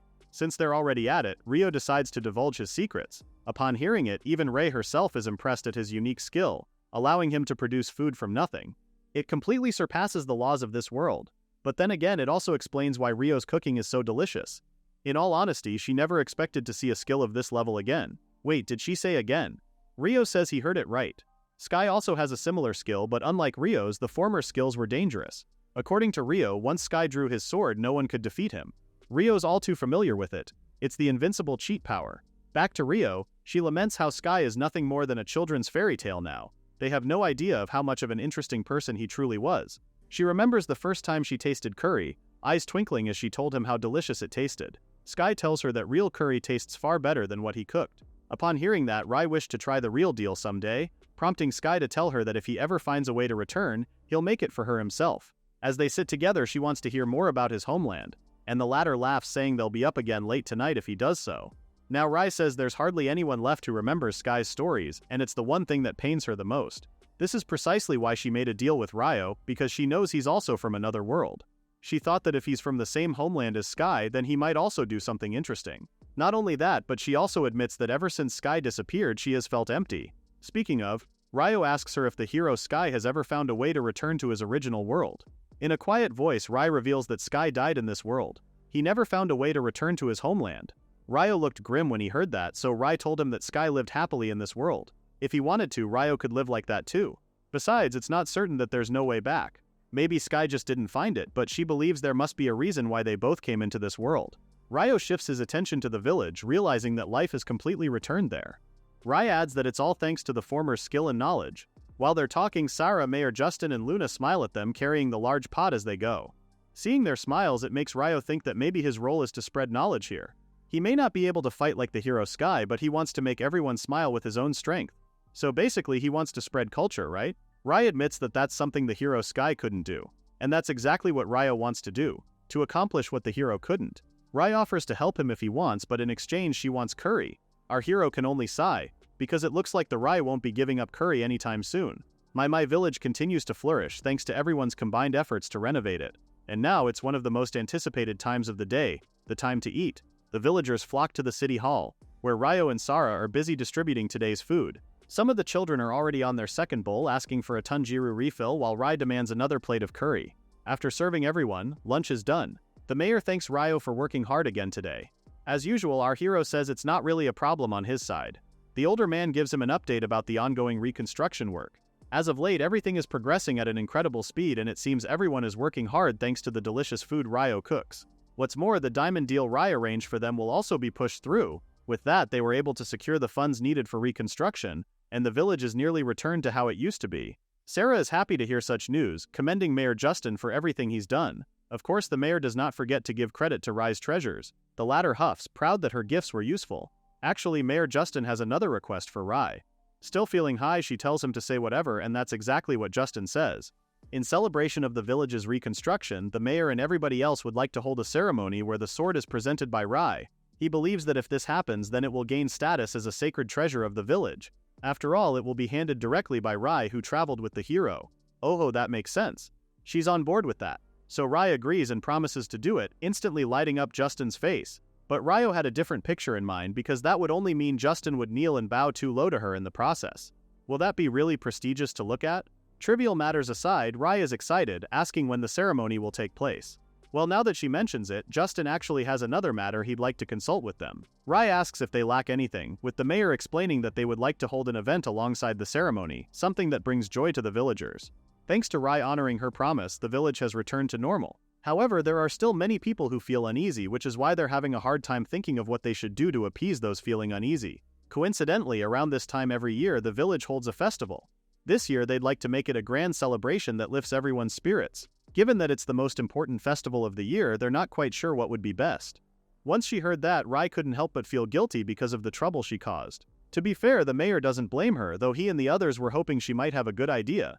Well, she does have one idea. How about holding a curry party? If everyone eats lots of curry, they'll be full of energy. Ryo almost gagged when he heard that. Be honest, she just wants to eat curry for herself, right? Ryo takes offense at that because she really is serious about it. Before they bicker some more, Justin steps in and tells them to calm down. In all honesty, Ryo's suggestion is much better than continuing to worry. As the head of My Village, it pains him to see the villagers' anxious faces. Admittedly, though, he finds it embarrassing that he's not good at coming up with fun events. So they're back to square one. Ryo thinks of festivals, then asks Justin what they usually do at festivals in this region. The older man says they mostly do music performances, dancing, and serving traditional foods. Sara says her village is about the same, while Justin asks what kind of festivals Ryo has back at home. He thinks for a bit and remembers there's a lot of dancing and drums, as well as many food stalls. When he was younger, what he enjoyed the most was walking around and tasting different foods. Wait a minute, he finally thought of a suggestion. How about they hold a festival like the ones he has in his hometown?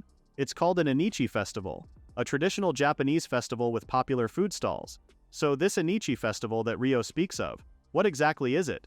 Neither Sara nor Mayor Justin has any idea what that event is. Ryo explains that this festival from his hometown has a lot of stalls lined up where people walk around, tasting lots of different food. Apart from that, there are also game stalls where people can scoop goldfish or catch colorful balls for fun. In the summer, everyone gathers around a raised platform and dances together. He even fondly recalls an uncle from his neighborhood who made a delicious dish called takoyaki. Both Sara and Luna find the festival strange, and it is their first time hearing about it. The mayor, on the other hand, points out that setting up stalls would require people and materials. Based on what our hero said, this festival of his seems to be a lot of work. Hearing that feels a bit disheartening for Ryo, who asks if it's impossible to recreate it here in My Village. On the contrary, the mayor thinks it would create an incredibly lively atmosphere. He believes it's worth trying it out first before ruling it out, since it might be just what My Village needs right now. Besides, when Ryo was talking about Anichi, Justin noticed how happy our hero looked, which made him want to see that scene too.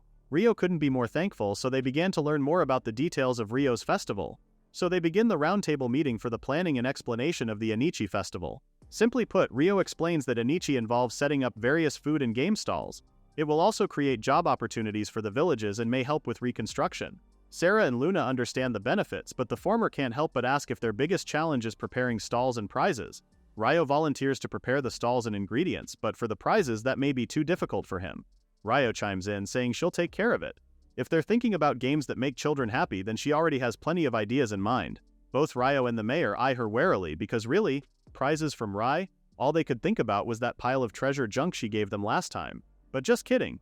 Ryo says they'll rely on her for that part, but in his mind he can't help but wonder if it really will be okay. As for the costs, Mayor Justin says they can cover them with the diamond funds Rai gave last time, so at least they're settled with their finances. But just to be sure, he asks Rai if she's okay with them using the funds like that, and of course it is for her. Rai finds that this is also a good opportunity for her to apologize to the villagers. Sarah volunteers to handle the budget and project plan, admitting that she too is also starting to get excited the more she hears about Anishi.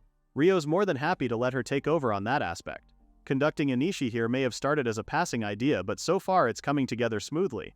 This leaves him feeling hopeful at the thought of experiencing Anishi again. As soon as the meeting finished, Ryo and Sara bumped into the witch's staff. The adventurers were curious to know what the two discussed. The two filled them in on how they were planning to hold a festival from his hometown here in My village. Sounds fun, right? Since they're talking, Ryo asks if Lund and the others would be willing to help them. The witch staff's leader replies that as much as they'd love to help, they need to return to Solon City at once. Damien and Yuffie add that they also need to report the Rain Dragon matter to the guild. Upon hearing that, Ryo suggests sending a letter instead. To that, Damien points out that they have no means for a mail service, but Ryo has it covered. In his stall, he conjures his item box, explaining to them that with this skill of his, he placed another copy of the stall in their shop in Solon. That way they can share the contents of the item boxes between them. This also just saves them the trouble of going back and forth, since they can just send a message through the stall. Lund is in awe of this spatial magic that can send items across such a distance. In his mind, he has never heard of such a skill, not even in inherited legends, let alone in S rank. It's just as he thought, Ryo really is no ordinary man. Just then, Rai comes running and informs Ryo that the preparations for the festival are ready, but more importantly, she's starving. He apologizes and suggests they start the festival food tasting now, informing everyone present that they'll treat them all to the dishes. Ryo prepares the takoyaki pan, which Sara and the others curiously inspect. They're curious to know what our hero was going to make after all. He's ready to start cooking, but first he checks his status. He conjures the equipment needed and notices that he actually leveled up for the first time in a while. Sarah is excited to know what he can make this time, and even Ryo is shocked to discover that he can use new festival stall skills now. Looking at it, these new skills are completely festival-exclusive skills. Is it because he decided to hold an Anichi festival? Do his skills really work that conveniently? Well, whatever, at least it came at the right time. Actually, it's too convenient and it's starting to scare him. Honestly though, he didn't expect he'd even be able to transform into a takoyaki stall, and it even comes with a regular hot plate, just like a special takoyaki pan. It's exactly how he remembered Anichi festivals back at home. First, he pours the batter made with creation magic into the pan. Since he can't make seafood, he decides to use cheese as a filling. He expertly flips the takoyaki as one side starts to cook. Usually they add dashi broth too, but since they don't have that, he decides to just cover it with thick sauce and mayonnaise. Et voila! Takoyaki, grilled cheese balls are ready. Of course, Sarah and Rai are at the forefront of the dish. Rai is excited to take a bite, with Ryo warning her that it's still really hot. As soon as she did, she cried out about how delicious it was. Sure, it's hot, but it's soft inside. Sarah has no idea that there was food that pairs well with the sauce Ryo made. Lund also adds that the heat is irresistible, and he is particularly amazed by the mayonnaise in it. Okay, with cheese balls done, Ryo moves on to the next dish. Damien watches and notes how Ryo is using the same kind of batter. Our hero assures him that it may look similar, but this time he'll serve something different. He mixes finely chopped cabbage into the batter, then spreads it into a circle on the griddle, placing slices of pork on top. He expertly flips it, then ta-da! Okonomiyaki is finished. Sarah and Rai also find the dish delicious, and it's even more filling. Sarah likes this one better than the grilled cheese balls. Well, Ryo knows it's missing some ingredients, but at least he's glad that it turned out well. Since everyone is satisfied, he decides to go with this for now. Anyway, food tasting aside, Rai asks what kind of prizes Ryo wants for the games. As he said before, there are stalls where they can scoop fish or balls, so he wants fish or things that can float. If that's the case, Rai offers him a gomu fruit. When you drop it on the ground, it bounces in a fun way. So like a rubber ball, right? Sarah starts playing with it and finds that it's like a super rubber ball. Rai actually plays with it a lot when she's by herself. Hearing her say that made Ryo think of how much she sounds like a little kid right now. Now as for the fish, she suggests they could use a creature called a bita-bita. Emil chimes in and knows that there's an ornamental fish called a bita. It's small, beautiful, and easy to raise. They think it's perfect for the kind of stall Ryo is talking about. However, if they're talking about the fish's habitat, Ryo says they live in large numbers in the grassland forest. Plus, gomu fruit grows there too. Upon hearing the place, Lund tenses, asking Rai if he heard it right that it's in grassland forest. This prompts Ryo to ask them where this place is located, and all of a sudden the witch's staff have an unreadable expression on their faces. Lund asks if they were really heading to grassland forest, and Ryo answers that if they don't, then they won't be able to bring back the reward for the games. Sensing the former's hesitation, he asks if the place really is that dangerous. Lund tells him that it is indeed a dangerous place. It's an isolated land said to lie along the border. From what he heard, only a very few people have returned alive. Damien adds that the place is surrounded by a mountain range that rises up to 6,000 meters, so just reaching it is already a life-threatening journey. They also say that high-ranking monsters inhabit those mountains and no one can make it there safely. Basically, it's like throwing yourself to death. Ryo was almost taken by their explanation had Rai not intervened and pointed out one crucial fact that they seem to have missed. Sure, the place is dangerous and all if you're traveling on foot, but she can fly. Oh, the group's silence was so loud that Rai couldn't help but feel pissed off at them for forgetting the fact that she's a dragon. Anyway, Ryo asks her if it's really safe and Rai affirms that it is. The forest itself is a calm and beautiful place and she thinks it would make a wonderful vacation. That's it then. But first, Ryo asks Sarah if she would like to come with them. Since they've been busy every day lately, he suggests they should take this chance to relax. Sarah's eyes are already sparkling, excited at the idea of going there. If there's a chance she could, then she'll definitely take it. Still, she asks Rai if it's really okay with her to come along. The latter assures her that it's fine whether there are one or two more people, it is pretty easy for her. Plus, it's also one of her favorite places and she believes it would be a perfect spot for a romantic date. Blood rushes quickly to Sarah's face, asking Rai what she means by that, but the dragon lady has already moved on. Lund asks Rai one last time if it's really okay, with Damien wondering if at least one of the adventurers should accompany them. Rai assures them that it's fine, she is the rain dragon. Whatever happens, all she needs to do is glare at them. But she didn't get to finish what she was saying because Luna cut her off mid-sentence. No, Sarah asks her sister why, and her no also made Rai wonder if she was really that unreliable. Luna explains that the region has long been considered a forbidden land and it has been feared since ancient times. So even if Rai is with them, it's a hard no for her. Mayor Justin chimes in and points out that they say the forest itself is safe, to which Luna points out that her sister is not an adventurer. She doesn't have any combat skills, so what if something happens? Luna refuses to let her precious sister go somewhere that dangerous. Well, if she were that worried, Rai suggests Luna come along as well. If it's like that, then there won't be any problem, right? That's not really Luna's point, but still. She asks Rai if Sarah won't be in danger. Rai guarantees that there won't be even the slightest danger. Even the mayor urges Luna to go with them. If Rai herself says it's safe, then she should go. After all, she is finally reunited with her sister, and they've both been busy lately, so for once they should go and enjoy themselves. Okay, fine. Luna decides she will go, but only because she's worried about Sarah.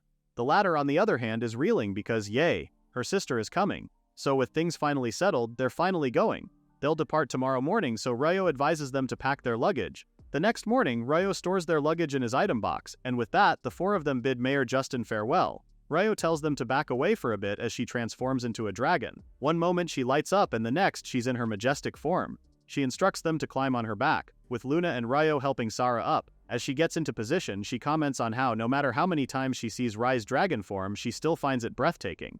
With everyone settled, Ryo gives Rai the go signal that they're ready. Alright then. She tells them to hold on tight as she flies high into the sky. Rai bolts straight up, leaving the three yelling in surprise as they rise higher. She was quick to add that they'll switch to horizontal flight soon. And yeah, that sudden rise left the three of them feeling terrified. Ryo even thought that his face might get ripped by the wind at one point. Rai tells them that they can lift their heads now, and as soon as Ryo does, he looks over the scene before them. The former explains that the grassland forest is located just beyond the mountain.